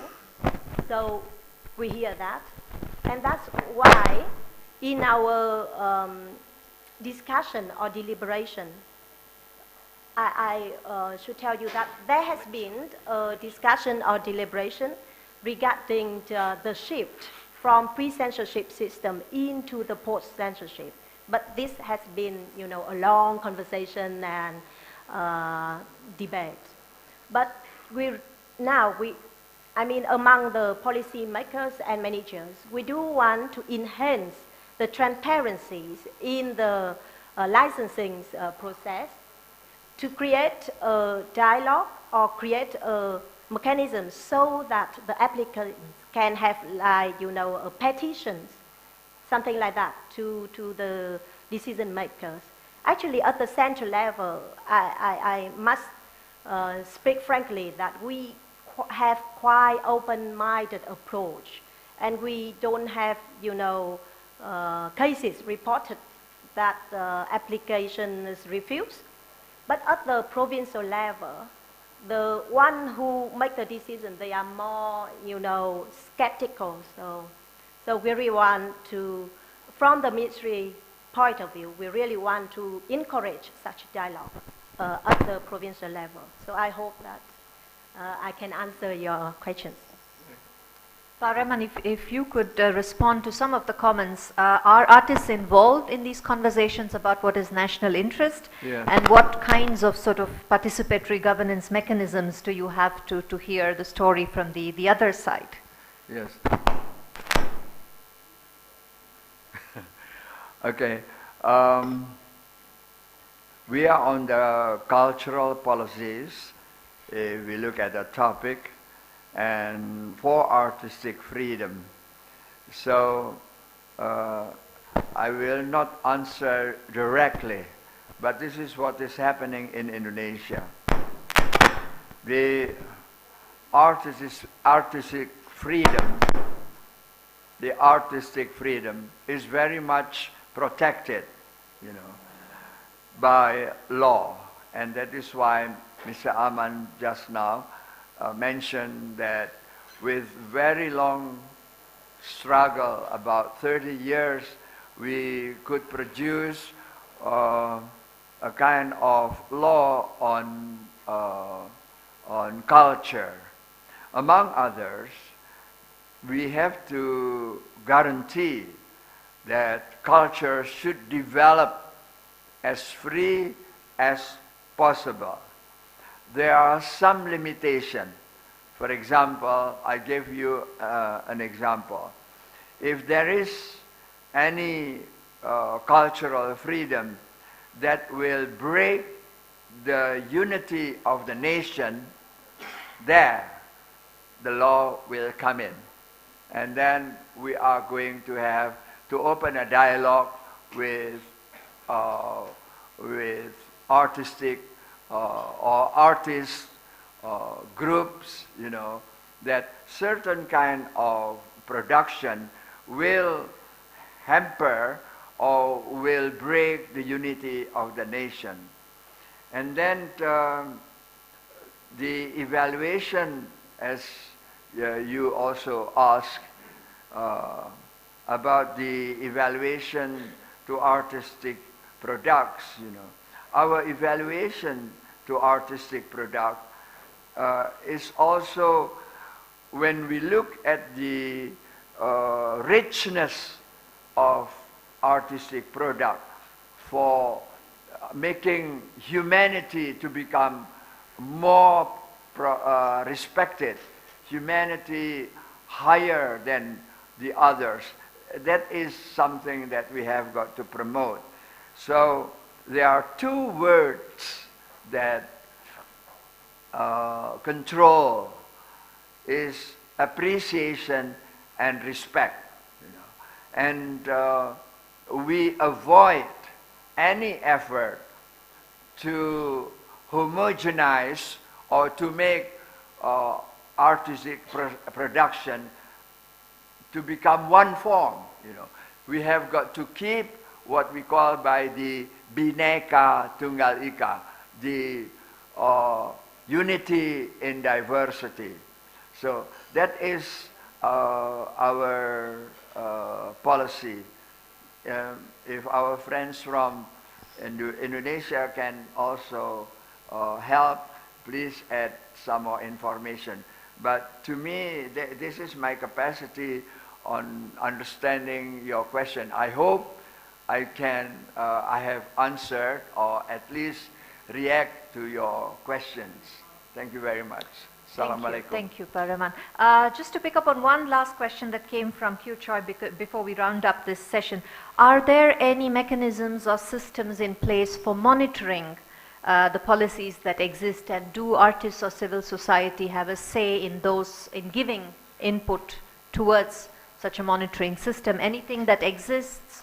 Yeah, shortly, briefly, yeah, Paraman. very briefly. In our parliament, we have commission on measuring the product of the art, and the commission is called Commission 10. We have Commission 1, 2, 3, and Commission 10 is taking care of measuring the development of art, development of culture. And yes, please. I just want to conclude on this. I would like to say we are all the cultural experts. And what is our challenge? I think it how much we are doing best, how much you create for the culture, for the policy for culture.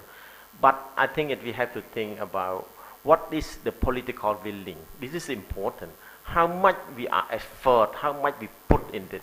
Like in case of our Indonesia colleague, he said he just tried for 30 years.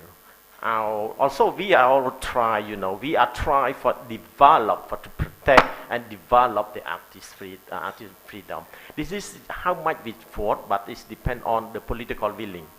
If the political like for this, the section of assembly of 10 in Indonesia is not good explanation to the politician, to PMP, they will not going on. So if we are share the same like this, I think it's the big challenge is the cultural or the political willing. This is the big challenge. That's from me. Okay. Would you like to add anything, Ms. Hua? No? Okay. On the monitoring opportunities for civil society to contribute to some sort of a monitoring system? I won't press you, so if you have, yeah.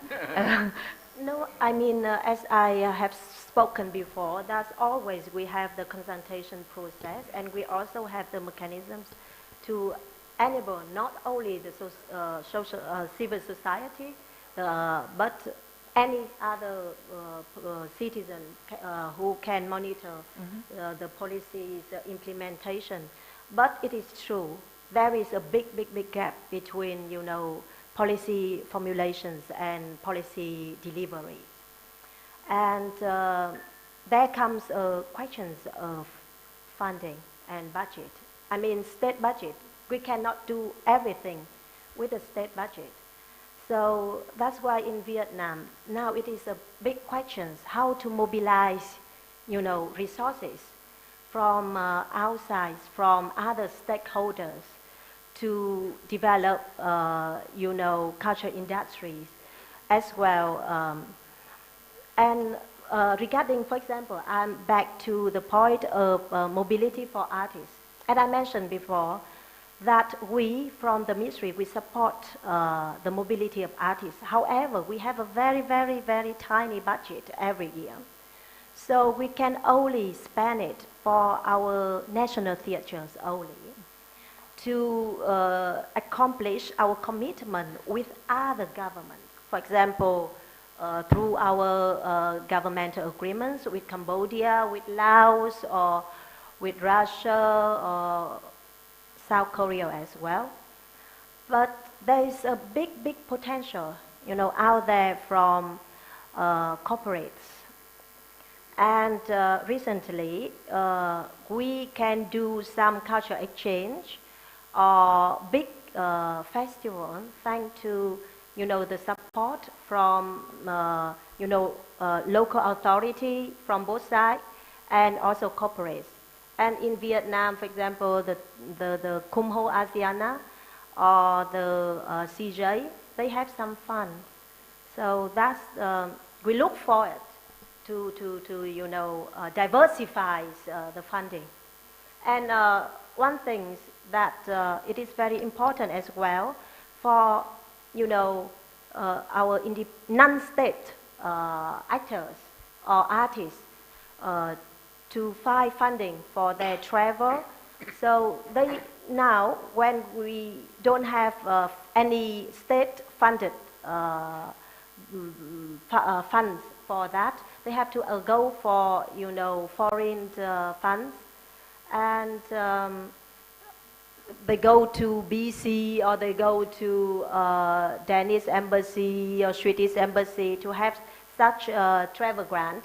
But now when Vietnam become, a middle-income countries, all of the developed countries, they withdraw the ODA or the travel funds.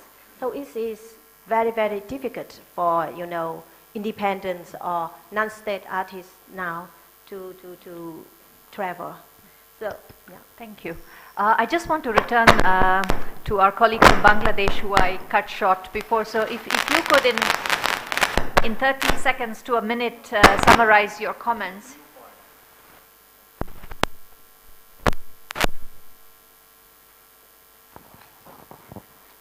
Thank you very much.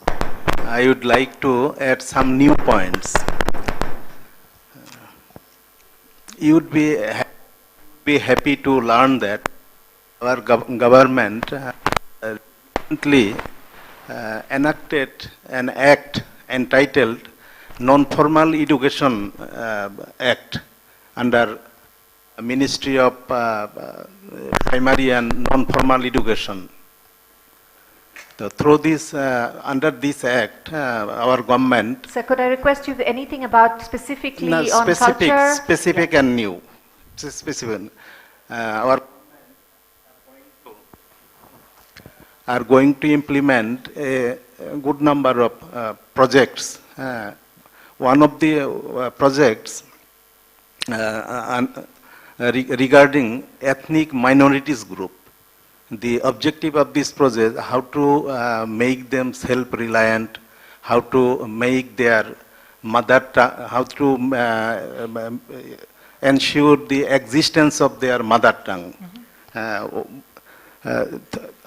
And under this project, government introduced institution tribal area where minority community are living. In order to existence their mother tongue, government decided to provide primary education, up to primary education through their mother tongue. And this is, I think, very important for the existence of the mother tongue. One, two, in our financial year, you know, our financial year starts from 1st July up to 30th June. During this period, government of Bangladesh announced budgets in which government allotted huge amount of money to help the ethnic minority group. And the only objective of these projects is how to ethnic minority groups to be self-reliant. Good number of money are providing them. Thank you, sir. We have run out of time for the panel, so maybe we can continue this after in the coffee break. One of the important... In 30 seconds, please. Through 1 minute. One of the important points, how to ensure the existence of our culture of the minority group, to establish cultural academy in the places where our minority community are living. In this cultural academy, the minority communities are exercise their culture, they can develop their culture, and disseminate this culture throughout the country. In this way, our culture is, day by day is going to be very enriched. On the whole, our government is very aware regarding our minority community and the culture of the whole people. Thank you. Thank you very much. Thank you very much. We're running out of time, so I think one thing we all agree on is that the gap between policy and practice in ensuring the status of the artist and artistic freedom is indeed very wide. And it remains to be seen in different cases how far political will, which you raised, and political openness will go. Thank you to our panelists for joining this conversation on a very difficult topic in the spirit of dialogue. May this be the first of many more forums where we can discuss these difficult issues, and long may we continue to serve art. Thank you. Thank you, everyone. We'll take a coffee break and we will be back at 4:30. Thank you, Serena. It was a difficult topic.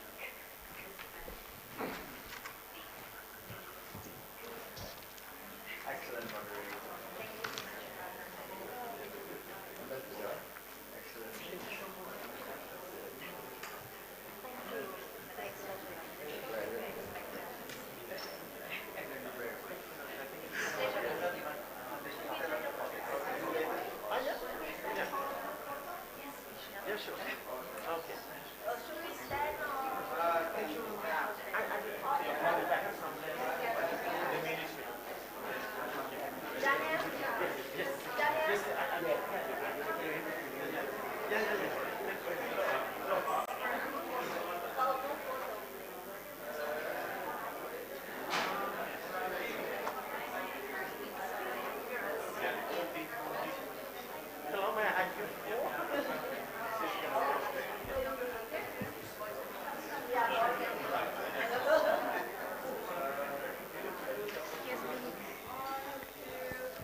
Okay.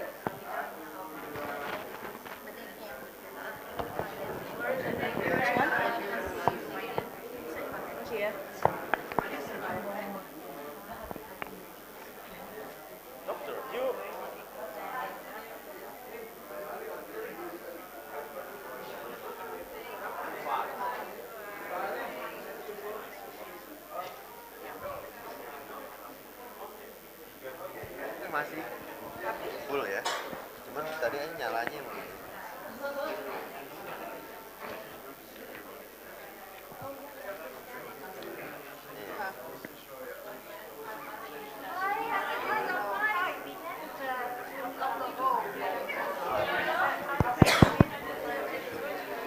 Ini di table. Yang table kenapa? Table kabelnya mungkin. Bisa tapi diperbaiki dulu. Bisa, ini kan baru dipakai foto nih bawa tesnya. Udah kan? Ya udah. Terima kasih, Mbak ya.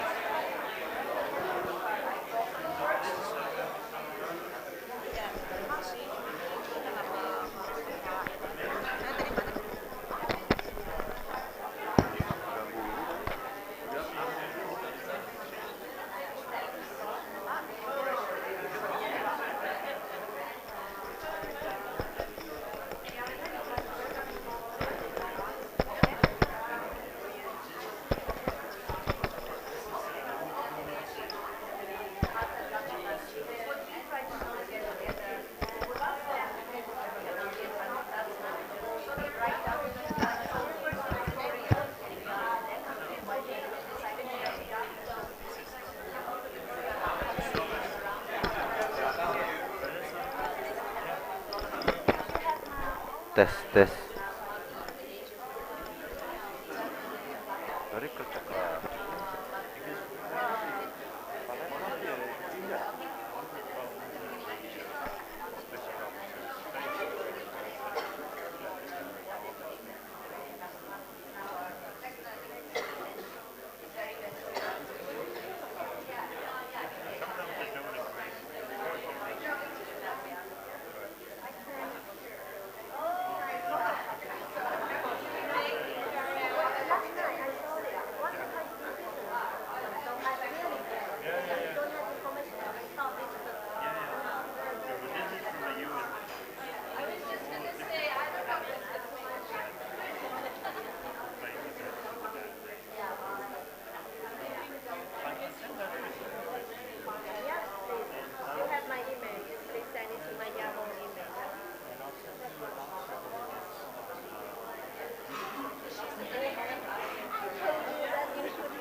exactly is artistic freedom? Well, obviously, it includes the right to create, to publish, distribute without censorship or intimidation.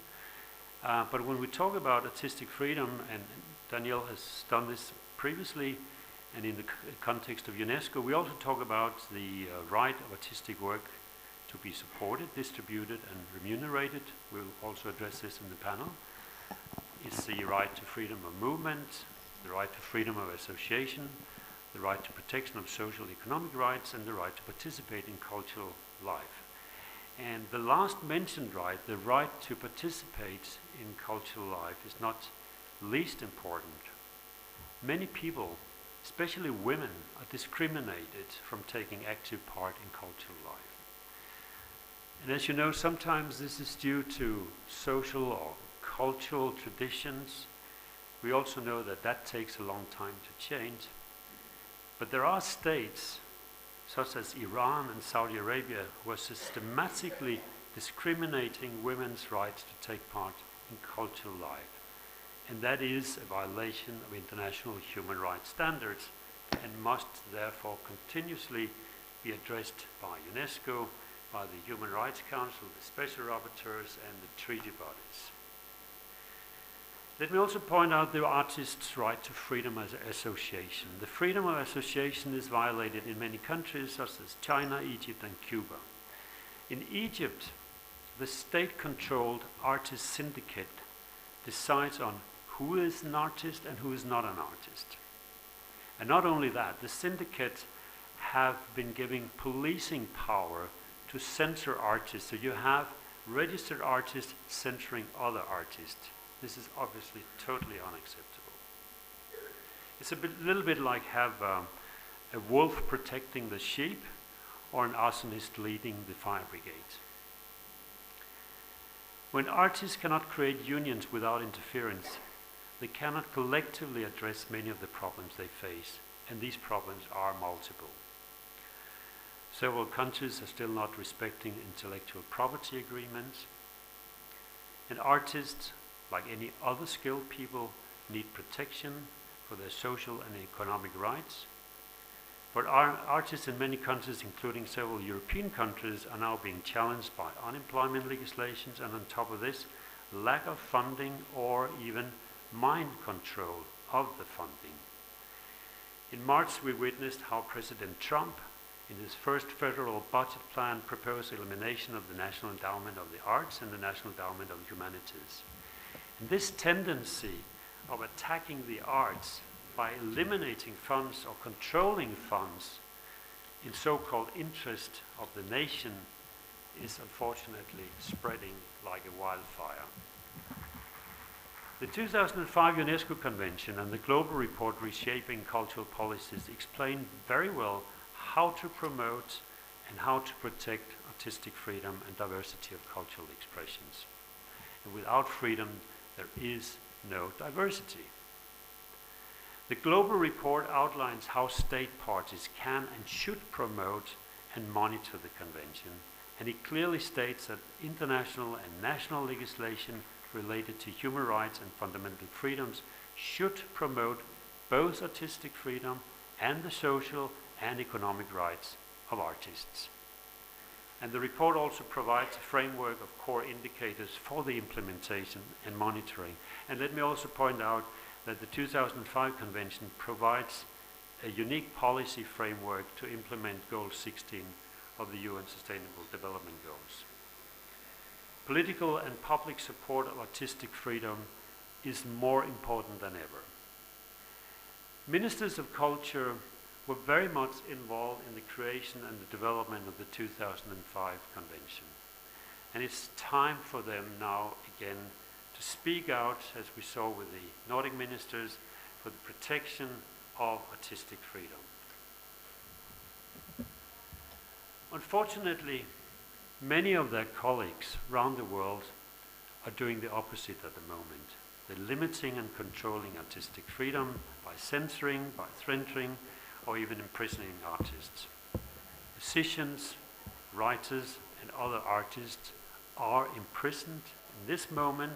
Countries such as China, Turkey, and Iran, just to mention a few, because they, through their art, express different worldviews and address issues such as cultural intolerance, political corruption, or simply express themselves with genres that the regimes don't like. So what can be done when states continue to violate the rights of artists to freedom of expression, in some cases even incites hatred against artists? What can UNESCO do? I think it's time for UNESCO to modernize its complaints mechanisms, or human rights procedure as the mechanism is officially called. There was an evaluation already in 1994 that pointed out a lot of problems with that. And seen from the perspective of an international organization such as FreeMuse, I believe that procedure continues to partly be a failure for artistic freedom, whereas it works much better for journalists. I find it's non-transparent. It needs to be modernized on the same lines as the complaints mechanisms that are linked to the UN Special Rapporteurs. I would also like to call on the current and the forthcoming Director General of UNESCO to strongly condemn censorship, imprisonments, and attacks on artists who are exercising their rights to freedom of expression. There should be no distinction between condemnation of attacks on journalists and attacks on artists. It is within the domain of UNESCO to do so.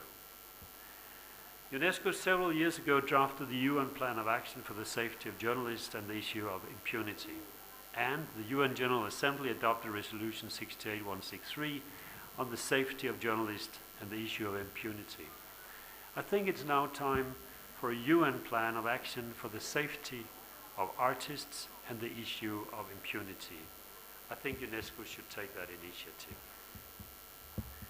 So, finally, what about the militant, the terror groups such as Taliban, Daesh, Boko Haram, Ansar-Din, and their systematic and intentional destruction of the living arts, the intangible cultural heritage? Today I call on the International Criminal Court, the ICC, to initiate investigations and to charge well-known and identifiable leaders of these terror organizations for the intentional destruction of intangible culture in countries such as Afghanistan, Pakistan, Syria, and Mali. Not only are these terror leaders responsible for war crimes, their attacks on cultural life and artists are crimes against humanity. And in addition, today I call for donor countries to develop with UNESCO support programs for those artists and cultural industries that has suffered immensely from intentional destruction of the living arts. And finally, I call for the parties of the 2005 UNESCO Convention to show in action that they live up to the two main principles of the Convention: promotion and protection. Thank you for your attention.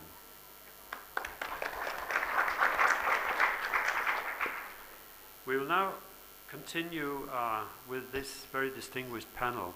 And rather than me sitting presenting each of you, if you could just, with a few words, tell a little bit about yourself before we get into the real issues. Hi, I'm Shahidul Alam. I'm a photographer, writer, and a curator, but I see myself as an activist. I'm based in Bangladesh. I got it. I'm Rahul Chatela from India. I'm an independent film director and producer. My name is Q from Korea. I am a cultural practitioner, producer. Now I'm working UK Korea Citizen Festival, creative director. Now let's start with one of the, let's say, not so highly tempted issues. Let's talk about mobility issues.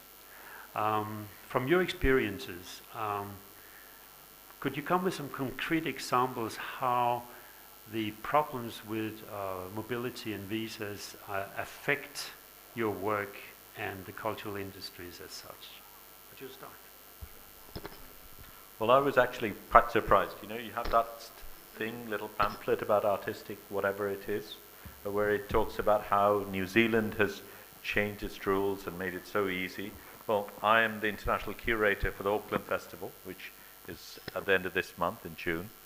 What I had to go through to try and get a New Zealand visa is absolutely remarkable.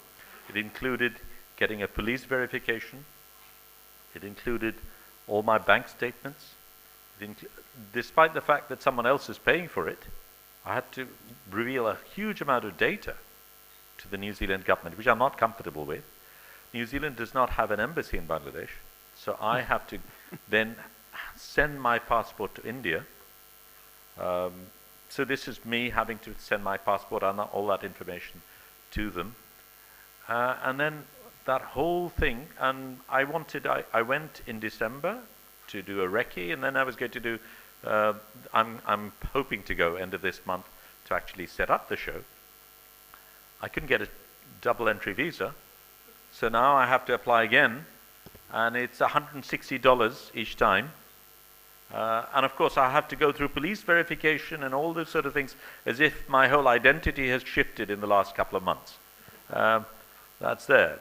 The UK charges 63,000 taka for a visa for a Bangladeshi. That's roughly $900 US. Wow. A lot of money for a Bangladeshi who wanted to go to the UK. These are the way it goes. Most countries, many countries have embassies in Bangladesh, but many of them have them in India. So you have to go to India. You then need to get a visa to go to India, stay in India, spend the time, if you get it. And of course, whether you get a visa or not for India depends upon how India perceives the work that you do.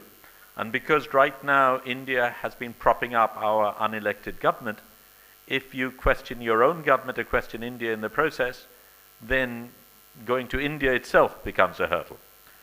So that's just one of the things. But as a Bangladeshi, I pretty much need a visa to go to the toilet. So I've accepted this as standard practice. And a lot of people tell me, well, you know, you lived in Britain for so long, you know, you could get citizenship. Yes, I could get. I'm entitled to get citizenship for Britain. Why would I want to swear allegiance to the Queen because of my convenience? I mean, that's what's being suggested. Yeah. You swear that you will fight for the Queen and country because we'll make it easier for you to get a visa.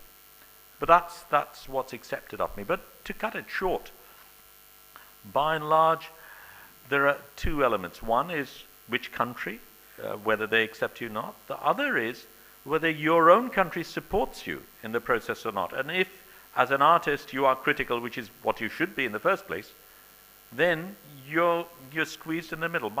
Last year, my partner and I, we were going to give a talk on human rights issues in London because I happen to have a residency status in Britain, so I'm not paying $900 every time. But she got refused to get a visa, and of course, when one reads her writing, one knows why that happens. And I would like to bring up your very nice introductory text, but I do have issues on certain areas. Of course, when we talk of ISIS, when we talk of Daesh or Taliban, and we critique them, I'm fully with you. But when we talk about terrorism without mentioning Blair or Bush or Obama, I have a serious issue. Because I think when we talk about all these sort of things, the biggest terrorism, the biggest threat to humankind today is imperial aggression. And I think it's a serious problem if we dissect it and clinically accept that those are the terrorists and others are not. Sitting in a country like Bangladesh, I'm far more terrorized by what the United States does than I am by what's happening by any of the other countries. So that's where I come from. Yeah? And we'll come back to that, because I think when we come back to talk how conflicts affect artistic freedom, let's address it there. But right now, if we continue, if you want to add something on the mobility issue, so we'll take issue by issue, although they're interlinked somehow. Well, to be, in 2000 and 2011, we made this film called The Reluctant Fundamentalist, which was based on a Pakistani novelist's best-selling book. And we converted that into a film, and to record 2 songs, we had flown down from Bombay to Lahore, because this particular singer lives in Lahore, and we just had 2 days to record with him. And I have a Lahore visa on my passport. Since 2012, every time I've applied for a visa to any country, including the United States, United Kingdom recently, Australia, any country, they've always asked me the reason for me to travel to Lahore.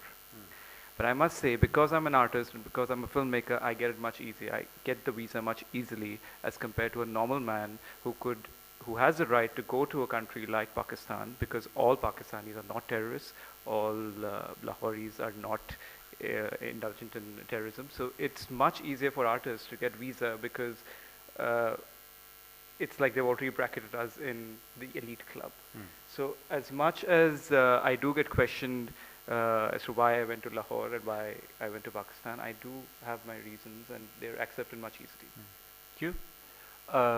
In terms of, logistic, technical ways, I don't think we had a big problem, but there are some examples, some religious region, also national government checking all our kind of scripts, and also, again, also the foreign entertainment tax issues. For example, when we sort of performed in Iran, we presented our work in Montreal. So a programmer came to see my work, and then they invited us. And then 2 months before, after we get a contract, they sent sort of long email. You cannot show the sleeveless. You have to wear all the hijab, and for the female actors. So we had started a big argument. This is sort of our artistic freedom, showing about our kind of theatrical perspective. So, you saw my work. Why only 2 months before change all the costume also? You cannot touch a female actors, things like. So anyway, we had a company. We had a big discussion of are we willing to change and then go to Iran or not? Change some.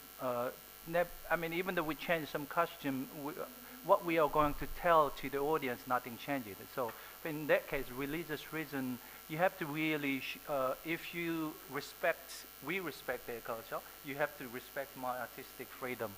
And that's a good example. The other one is when we performed in China, and the policeman came to our rehearsal checking every single text about, if we say something free Tibet and things like that, we are in trouble. We cannot go out to China. That kind of things is the really government really try to check every single things. France is interesting. We had a lot of exchange, but Korean artists is not full. A lot is not full time. It's a project based, so they don't have insurance full time.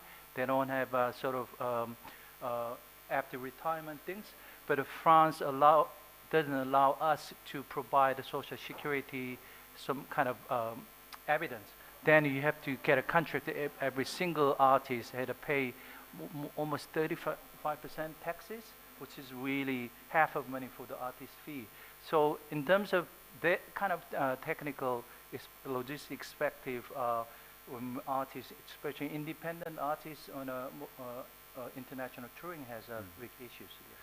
But we have people in the room who are definitely experts on this, and I want to bring it, if you want to add something from the, let's say, the European perspective of organizing events with artists coming from Africa or Asia, and how it affects work in Europe.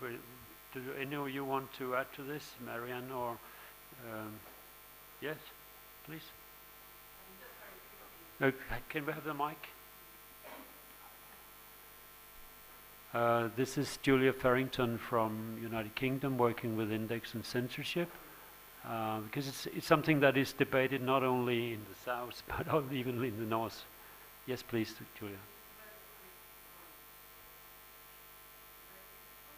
It's still very brief.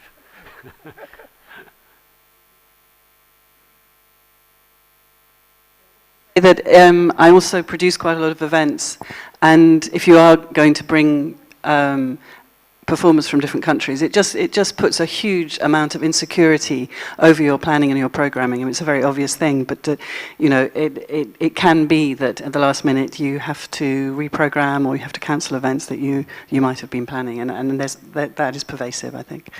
Could you hand it further to Danielle? Because I want you to qualify us a little bit, Danielle, on this issue. She's sitting there. Can I add, and then you can qualify on both of us. This is Marianne de Vleek. Thank you. I think that because of the migration fear in the European countries, it's getting increasingly difficult to invite artists from other places. And if we're going to criticize governments for not adhering to the convention that they've ratified, I think we should also take the Western governments to task for this too, because they're certainly not giving preferential treatment. They're certainly not promoting exchange between North and South. The political fear and the fear of politicians for some vast citizen, you know, panic about migrants is really impeding that interchange. And Danielle, the reason I wanted to put the microphone to you is that Marianne mentioned now preferential treatment, and maybe not everyone is aware that in the convention there are specific mentioning of preferential treatment. Could you just talk a little bit about what that incorporates in regards to mobility issues? Sure, I'm glad that you said that, because I was wondering what you wanted me to qualify, in fact. Preferential treatment is actually a trade term. So this convention was the very first time that this terminology, preferential treatment, was used in the culture sector or in a culture legal instrument. And what does it mean? It means that the developed countries, I'm just using terms now because I don't like this developed to developing where the money is. Dichotomy. We're using more now global north, global south, but that also is not very sufficient. But sorry, those are the words I have at hand right now. But governments from the global north are supposed to open up their marketplaces, provide access for artists and cultural professionals from the global south to be able to work and have access to audiences in the global north. Now, how is this supposed to be done? This is something that we are working at defining in more precise terms, but visas, as you've mentioned earlier today, is something that is one of those measures at the top of the list. That means reducing the costs of visas, providing for something like an artist visa. There are certain regions of the world, like in Mercosur, where they've started to talk about an artist visa to promote mobility of artists within the Mercosur region. This has not happened yet from the accounts we have heard recently. The same is the case in East Africa. They're working on or discussing this idea of a artist visa to facilitate mobility of artists within the region to reduce the cost, but that doesn't help, for example, reduce the cost of the 900 euros that you would have to pay to go to the UK. So this is what exactly it means, and what we've started to do through this global report is to monitor what's happening and to figure out where the challenges are in order to be able to talk about it, because preferential treatment, as I said, is a trade term. How does it apply to the culture sector? What is happening and what can be done? So this is what we are trying to figure out now, so thank you for sharing. Thank you very much. It's been an ongoing discussion for ages now in Europe. We did a report many years ago on visa issues and also showed that not only does the cultural industry and the artists in the so-called South suffer, but even the cultural industries in the North suffers, because if you are providing for a festival or whatever, you sometimes have to, like you said, feed in a lot of money for visas and then they may deny you the visas. So it's actually affecting cultural industries. And many festivals today decide simply not to invite artists from Afghanistan or from Congo because they know they'll have a lot of problems.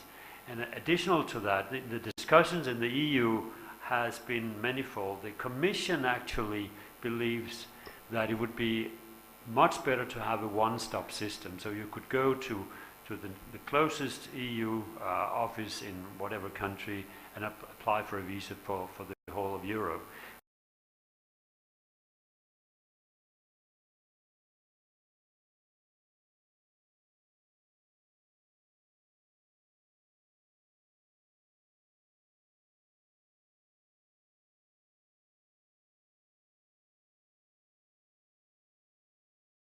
What is more sort of contemporary value is more important.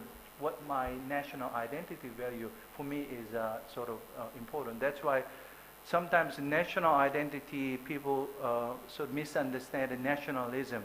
So that gives really good image of Korea, bad image, sort of difficult darkness of Korea.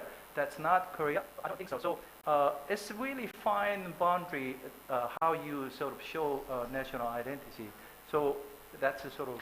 because frequently when we talk about these discussions over censorship in countries, sometimes I tend to say, well, it somehow portrays conflicts within society. And Rahul, in India, there's been a lot of discussions in the film industry in the past couple of years over what we could call civil society threats, especially from what normally termed as Hindu nationalists in regards to films. Could you tell a little bit about that? So, you know, the big problem is that identity can never be singular. And unfortunately, all over the world, fundamentalists, be it of any background or of any kind, try and kill your identity and turn it into a monolith. We got to realize that identity, I'm not just an Indian, I'm not just a Hindu, I'm not just of a particular caste and creed, but they try very hard to reduce your identity to just that.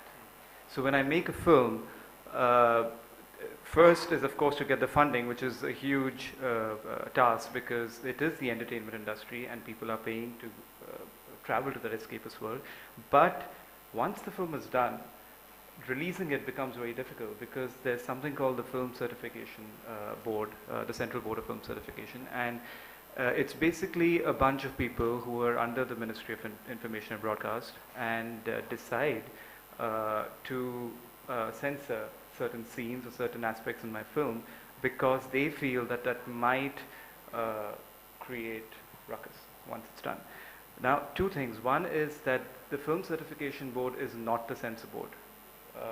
The Film Certification Board is expected to just certify whether this is open to an adult audience or it is open to a universal audience or it is open to parental guidance. That's about it. But once they start asking for censoring certain aspects of the film, you don't, because we're dealing with high budgets and little time, we don't really have the time to go against them. Because it's not just me as a filmmaker, it's also my distributor, it's also other people who worked in the film who are at stake. Although I must say that and the censoring issue has happened since quite some time. I know that in the 90s, there was this film called Bandit Queen that got released, which was about a young girl from a small village in India who became a dacoit. And she came from a really low caste, but she went on to killing people because she was suppressed, and she eventually became a politician. Now that film was banned by the government and by the certification board, but the filmmaker didn't give up. He fought. There's something called the tribunal, which is a board of people who are above the certification board, who study your appeal, and they may or may not give you the permission to release the film.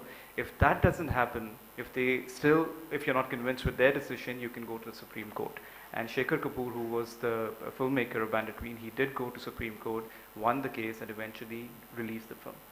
What is fascinating is that the film went out to become a massive hit. So it's not like the audience doesn't want to watch these kind of films. It's not like the audience is going to create this ruckus. The problems are always by people who want to reduce your identity to one particular thing, and more often than not religion in India. But the USP of India and the biggest advantage is its composite culture. The interesting thing about censors is that sometimes they go much further than their mandate. Yeah. And it's, what is difficult in our industry, if we can call that the human rights industry, is to actually get the regulations. I mean, it's difficult to argue against something when you don't have the regulations. Now, for instance, in South Africa during apartheid, there was a system with rules. So, for instance, the South African Broadcasting Corporation had 12 rules for regulating every single lyric or music. And all the products that were banned in South Africa, I mean, it was a terrible system. But to understand the architecture and the minds of a system, it's interesting to study, because every single T-shirt, every single record, book, poster, whatever that was banned was also registered. So you could actually look into the files. And only when you could look into the files, you can open a discussion, or in that case, you could actually go to court. But in many countries, you can't do that. And so to get this mechanisms of censorship transparent in itself, although it's, in my view, is illegal to do pre-censorship or post-censorship unless it violates the international human rights standards. But at least it's a start to start discussing how things are being censored, because in the mind of the censor has to understand the political landscape, and they will always be a little bit more aware. So they will rather censor than not censor. In Bangladesh, and in regards to what we talk about, national identity and censorship, you must have quite a few perspectives you could add to this. Yeah. One of the things that comes up when we do our festival, one of the absolute no-nos we have is there is no editorial control by the sponsor. And sponsors, if they come on board knowing that that's the case. However, despite all that, with the government, every time we've had it, they've sort of said, well, we need to make sure you show Bangladesh in a good light. The term that's used is bhab murti, you know, the image of Bangladesh, how you present Bangladesh. And of course, they're the guardians of this image, so they decide how that is. One of the things that's happened, which is perhaps peculiar to Bangladesh, is 1971. Bangladesh was born out of a very bloody and relatively recent war of liberation, and the present government had an important role to play in that war. But now they're milking that to its maximum. So you've got a situation where everything, if you, in whatever thing, you know, you disagree with the education policy, then you must be a war criminal. You think that marriage of underage children, girls, isn't right, you must be a war criminal. There's this very binary situation where either you support the government or you're a war criminal, which makes it very problematic to maneuver. And the reason this is happening, this is my perspective, is that we have an unelected government. The unelected government, therefore, is very vulnerable, and it requires propping up. So it uses every arm of the bureaucracy, the security services, whatever, in a very violent way to prop up what essentially is a government that doesn't have the right to be there in the first place. That includes India, because India has been very supportive of this government and has contributed to its getting elected. So Indian decisions become far more important than our decisions because they influence their thing. The other thing is, it comes to national identity. The gentleman there talked about how they're doing all these things for ethnic people. Well, I just mentioned the fact that that one single film, which is about minority languages, got banned, but the fact that there is military occupation in the Chittagong Hill Tracts, a little bit like what's happening in Kashmir in India, for instance, is something that is bizarre and doesn't come up, doesn't get discussed. The last foreign minister of Bangladesh actually decided that there were no indigenous people of Bangladesh.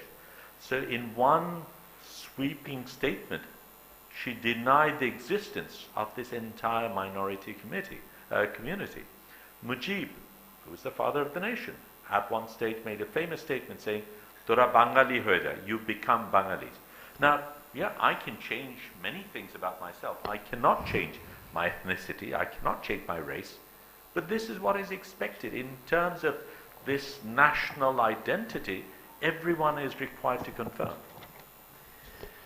I don't want to end in a situation where we sit talking here, then there is 7 minutes left for you to add comments. So I would like to suggest that the issues that we have addressed so far, if there are any of you who want to add something or put a question on this, then do it now, and then we'll move on to other issues. Don't introduce a new issue, please, but in the issues we've talked about, anyone who wants to add, comment, question. Yes, please, Diana from Arterial, which is a cultural and human rights network in Africa. Talking to mobility, just to give some example that we have in Africa. In Benin, for example, some artists get a diplomatic passport, so they are allowed to travel with the diplomatic passport, and that helped the artists to travel. But even though, for example, you had the Index on Censorship invitation last time, and they invite a lady from Benin, her name is Zainab. She has the diplomatic passport, she has the note from the Ministry of Foreign Affairs of Benin to apply for a visa. But because she's a single woman, I mean, she's not married, she get denied. She didn't get her visa, not because of the artist statue, but more because of her situation as a woman. That's also something on mobility. The good point in some region, like East Africa community or the West Africa community, is like the citizen in that region can travel easily. So it helps the market, but it's only in that region. But if, for example, a southern South African artist wants to travel to Mali, he needs to apply for a visa. And if he has another festival in Ivory Coast, he needs to apply for another one. In East Africa, you can apply for one single visa and you get access to Kenya, Rwanda, and Tanzania, I think. So that also can be a good example in terms of mobility. In terms of funding, in Africa, the Ministry of Culture has a budget, but it's more for the function of the minister. It's not to fund projects, but it's more to pay the salary of the people working in. Most of the festival and the institution like us, we get funds from Global North, as it is, as you said. But now we decide also not to wait for the government to fund, but also to find another way as an artist to contribute to our own work. And another point is the sponsorship. Yes, it's true that sometimes they don't ask a lot in terms of what the return of the investment. But in some country, for example, for MTN bushfire, the now is becoming MTN. The bushfire is just another name. And we get a lot of funds from for the private sector, just to give different story. Yeah. Right. Thank you. Anyone who wants to add more to this part of the debate? Okay, because then we could move on to the complexity of what we could call global domination or commercial interests in regards to artistic freedom. It links also up to how the whole convention became a convention. I mean, it started with discussions over arts and culture in the trade system under the WTO, and many of you would remember that, especially France wished to introduce what they call cultural exception, that countries should be able to support financially their arts, and they should also have the right to do quota systems. So there was a lot of fights about that, and it's sort of regulated now under the convention that you have that right. But on top of that, we have a global system of corporates who are sort of living in their own world, and they're not part of any convention. So sometimes we talk about the new possibilities through globalization and internet, but there's certainly also challenges. Q, from your point of view, what are major challenges seen from your perspective, not necessarily from Korea, but as you as a curator and artist yourself? Yes, I mean, I'm a practitioner, so there are always challenges. Whatever I receive funding or whatever I don't have funds and things. So for me as a practitioner is globalization situation. What I have to make a constructive way rather than complaining, so I don't think I can change government policy, also globalization. How can we, as an artist, change? But we can influence. We will show different way of, alternative approach. So I think so. That's why I mentioned about nationalism or globalization, or the market oriented or outcome oriented. So I think last 4 years we had a sort of pilot project. It's basically when I met Marianne, it's a good model about ITM. Because so much driven by government, so much sort of national funding is how we make a transnational or cross-cultural network to supporting kind of emerging mid-career rather than established artists.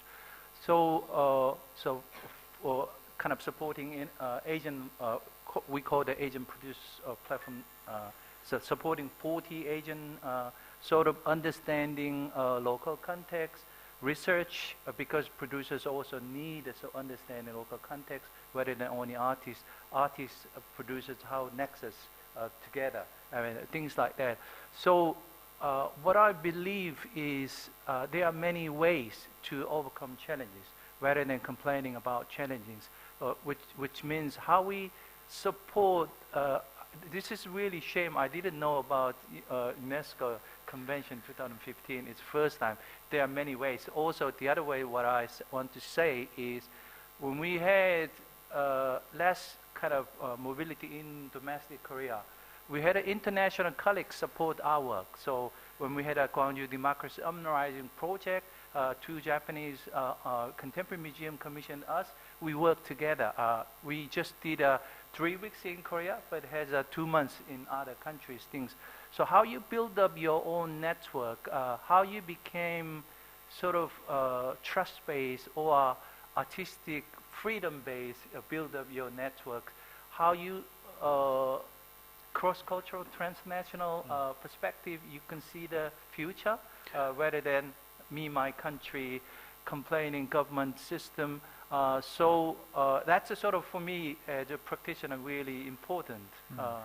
And also UK Korea season is a government money. Also stakeholders, many UK kind of sponsors, Korean sponsors really interested in very classic high London Symphony Orchestra and Wayne McCreek. It's easy to selling. Where the younger generation, capacity building, the agenda about art and disability, LGBT, also city, explore different way. There is no one raise a hand to support. So also leadership as a practitioner is important. How you support new boys. So I don't. Yeah, there are many challenges. My point is yes, but is one way is finding your alternative approach. The other one is leadership. Really, really important. So that's sort of the only way I can. Right. I mean, and Korea is a special case in the sense that Korea made a bilateral trade agreement with the U.S. where the Hollywood producers pushed the U.S. administration to get the quota system for Korean films from, I think, from 80% down to 30%, and that's very different debate. But whenever, especially U.S. has been able to make bilateral agreements, I think they did that with Tanzania as well and New Zealand.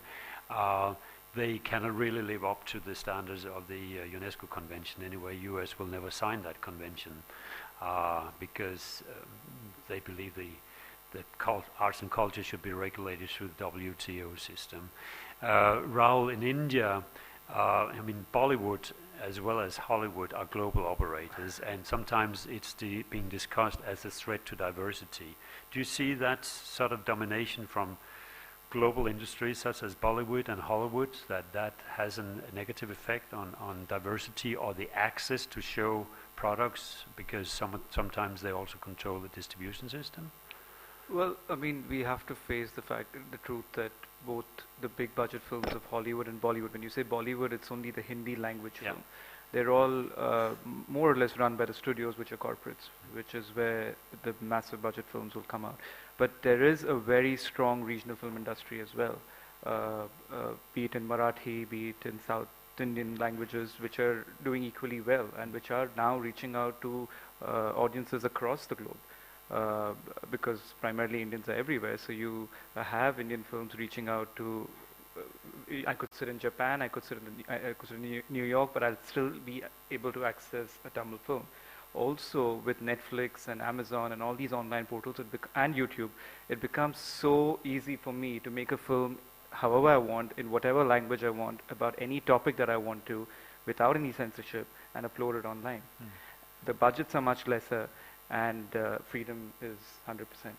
So, I mean, I keep saying filmmakers, artists, but especially filmmakers are like those adamant kids who find their way. There's no way you can stop them. They'll just find their way. We see that Iranian filmmakers, definitely. Absolutely. Smuggling out films. From your perspective, this debate about globalization, domination. I'll give you some specific examples. We had a human rights portal called BanglaRights.net, and within which was supported by FCO, the Foreign and Commonwealth Office. And during the invasion of Iraq, there were several articles which were very critical of the invasion of Iraq. And a woman from the British Council, I wasn't in the country at that time, contacted our webmaster to say, well, maybe those pieces needed to come down because it could affect future funding. Of course, he being, thinking about the organization, did it. Once he told me, I said, please put them back up again and write me an email saying that this is what had happened. So, of course, I then wrote to the British Council to say, can you please explain your funding policy? And suddenly the whole, oh, no, we're not about censorship and whatever. But in fact, funding did stop after that. That's another one. USIS, there was the director of USIS wrote to me with CCs to several people saying, considering the position you took towards the visit of President Clinton to Bangladesh, we'd been very critical during Clinton's visit. I'm surprised that you should think that the USIS would collaborate with DRIC on anything. And I have that in print. Much more recently, when we did this festival, Chobimala, of course, a similar thing happened with India, because we had shown photographs of beautiful work by children of sex workers who produced this exhibition, but the Indian embassy felt that that was not the right portrayal of India, so they withdrew their funding. That happens. In the Canadian case, this is very recent, we wanted to get Larry Towell, a very famous Magnum photographer, and when we approached them, said, well, we don't have a cultural budget, but we have a human rights budget, which is okay. It was largely about human rights. They agreed to support him with the little suggestion that he talked about Kiev, which was okay by us. He'd done good work in Kiev. But then came the statement, but he mustn't talk about Gaza. So this was the previous Gaza. Those are the things that happen. Now, the interesting thing is, and I feel, and you need to correct me if I'm wrong, that these same governments would never have the gall to make such statements in their own country. But in a country like mine, where there is this patron-client relationship, and we succumb to it in some ways, they feel they can do that. They can get away with ridiculous positions and statements where they would never be able to justify. And the problem is partly ourselves. We accept it, we do not question it, we do not challenge it, and we do not take these people to task, which we should do at every point. We're not going to talk a lot about how governments are censoring. It's already in the reports, and I already talked about that. We could talk for days about that.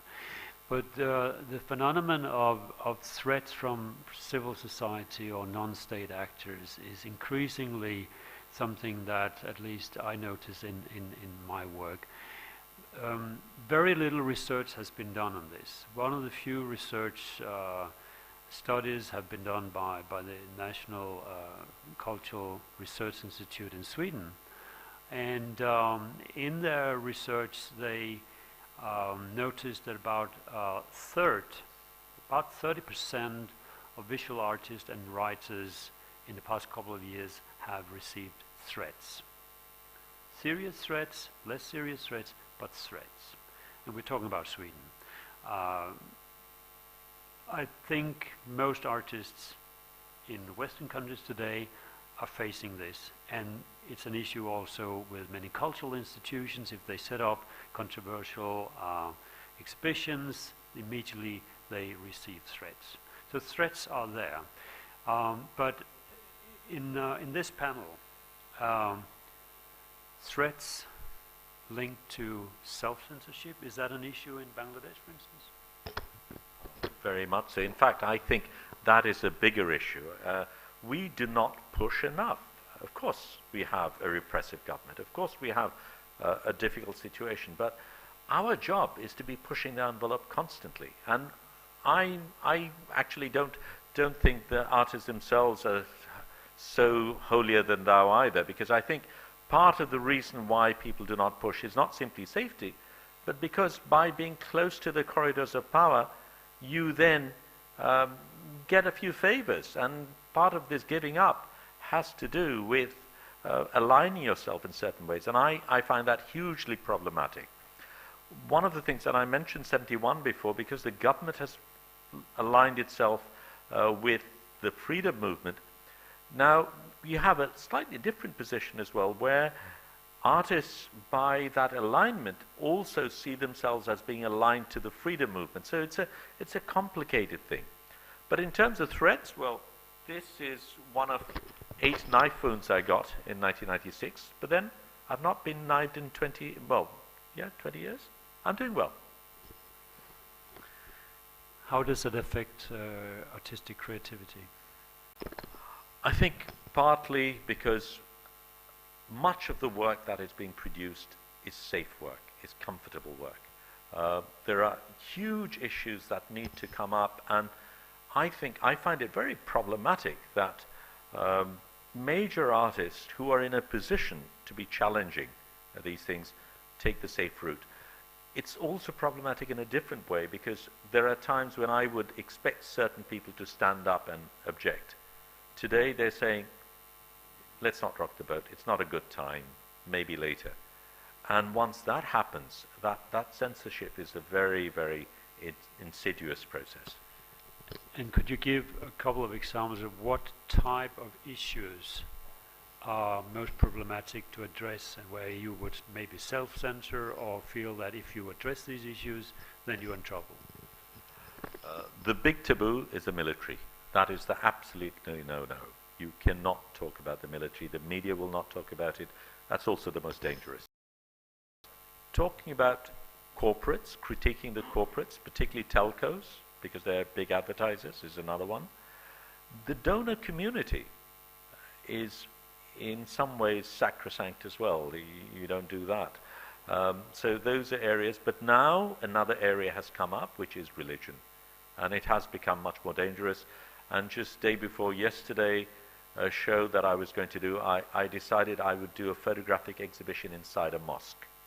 Now, this was considered completely impossible.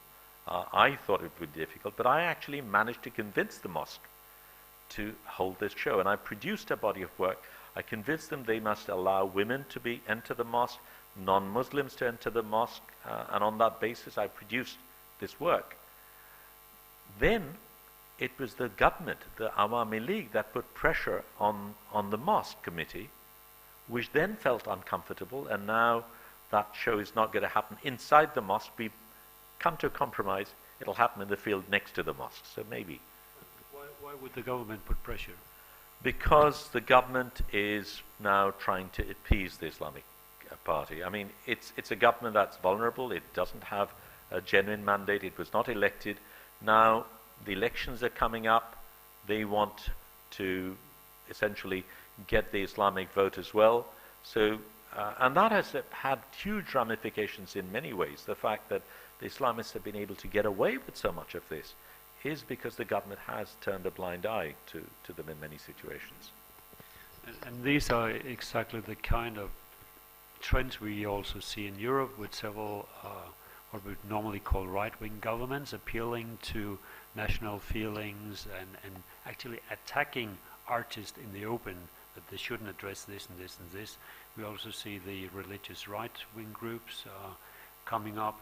We saw the case in Russia with Pussy Riot, probably the most well-known case, with combination of state interest and the Orthodox Church. Rahul, in India, is there anything that echoes what we're talking about? Well, you know, especially film, if I go ahead and write an article for an English magazine or an English novel, people won't bother much because the outreach won't be much. But if it's a film, it releases nationally, in villages, in towns and in cities and across. So film surely does receive a lot of threat. Recently, we were talking last night, and this really big, very popular filmmaker, Sanjay Bansali, who makes massive budget films, he was filming in Rajasthan about Padmavati, a historical figure, and her love story, which is, I think, adapted from a play. It didn't even happen. But this small political group in Rajasthan came on sets and disrupted the camera, disrupted the sets, and the shooting had to be stalled. They had not read the script. Sanjay was filming quietly, and he had all the permissions from the local police and the local bodies, but still the shooting had to be stalled. And so I'm pretty sure, like, tomorrow, if I want to make a film, and this film that we want to film later in this year, there's a small sequence on the 1993 Hindu-Muslim riots, but a lot of people who read the script, they're like, okay, do you really need this? Do we want to show this? That is surely, and if I want the money to make the film, I have to keep in mind as to how I'm going to show that particular scene. So for sure, there is self-censorship while I'm writing, while I'm shooting. Q? You want to add something to this? No. Because if you don't, we have very little time left. Yes, Diana? Could we have the mic?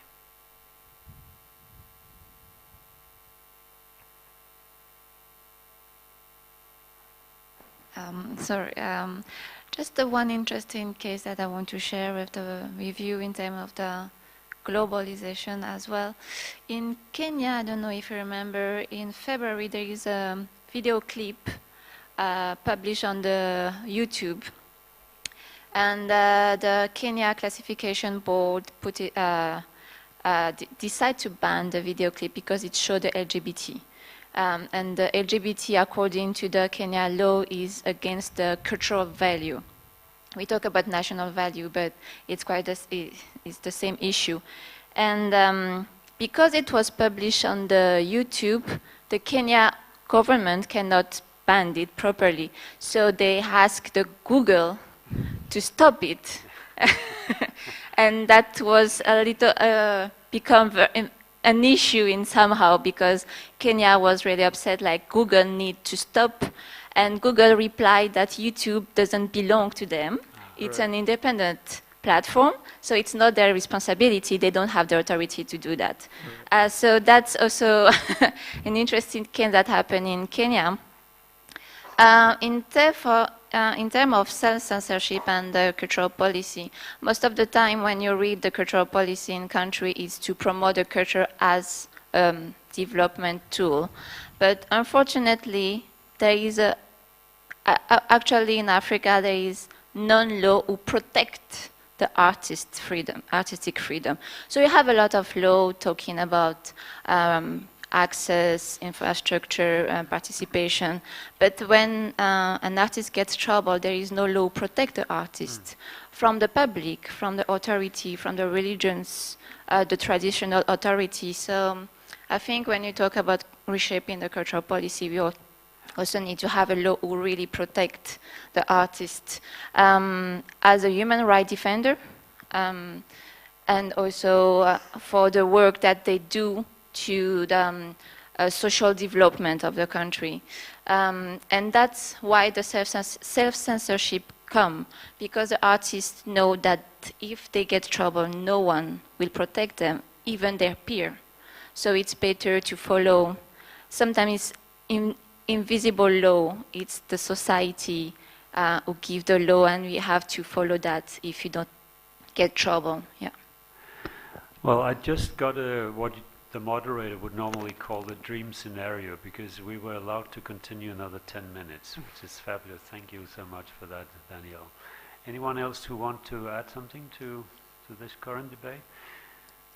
Interesting what you said about Google and YouTube. You know, for a period, YouTube was closed down in Pakistan, and then the Pakistani government made a deal with YouTube to sort of, you know, do some kind of self-sanitation.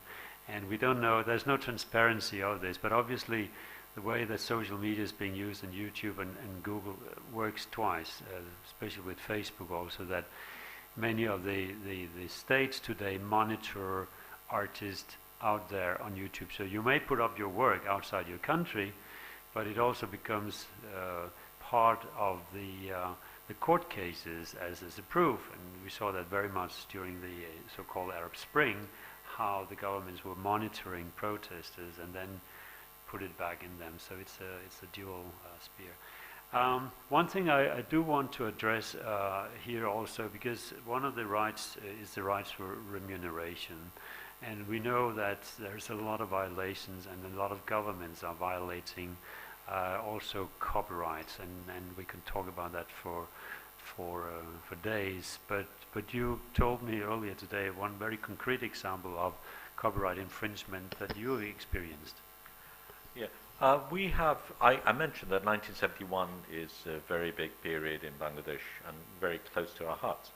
Now we happen to have probably the finest archives of images of 1971. The people who use these the most are the Bangladesh government. In pretty much all their promotional material, a huge number of our images are being wantonly used. Now, okay, we could take them to court, but the government is a big entity, we're a small entity. But it's not simply that. We do not have sufficient separation between the judiciary and the executive. So simply taking it to court itself is not enough. I mean, it didn't happen. In 2010, we had a show called Crossfire and Extrajudicial Killings, and the government tried to close it down. At that time, there was a huge public outcry, and we had tremendous public support. As a result, the court was sufficiently empowered to rule or take a position against the government. That doesn't usually happen. So when you have the most powerful entity in the country being the most blatant infringer, it becomes very, very difficult. And so there really is very little concept of copyright protection. There is also, some of it also is lack of knowledge. There is this assumption that if something's on the net, it can be taken. Yeah? To the extent that people take it and credit the source as being the internet. It's like saying I got it from the air. But major newspapers will take things and say source internet. But in practice, that has become a huge problem for us. And of course, once something goes into the public domain and is used in that manner, it becomes very, very difficult. And for artists who depend upon their royalties for their living, it really becomes very, very difficult. So we don't really know what it is, but I'm told that there are methods. We talked about this earlier. Contact Press Images is a US agency that has come up with a very interesting model. They've hired a law firm, and their agreement with the law firm is that they split the profits if they can get compensation. So they don't pay anything up front. The law firms, it is in the law firm's incentive, interest, to litigate and get things. So what they do is they will provide all the information about infringements. The law firm does all the research, and because they've done it, they're now pretty good at it. If they lose money, it's made their investment. If they gain money, they do a three-way split, 1/3 to the artist, 1/3 to the agency, 1/3 to the lawyer. It might be a model to follow.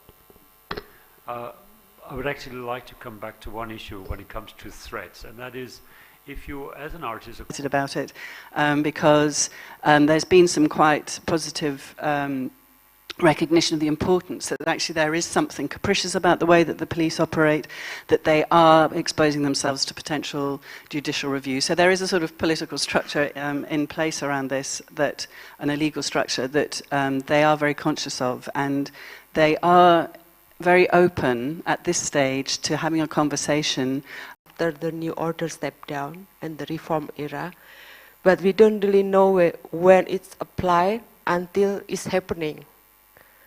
So it's kind of problematic for us and artists, because sometimes we're wondering whether we will get a problem when we are doing something, but we don't know until it's happening.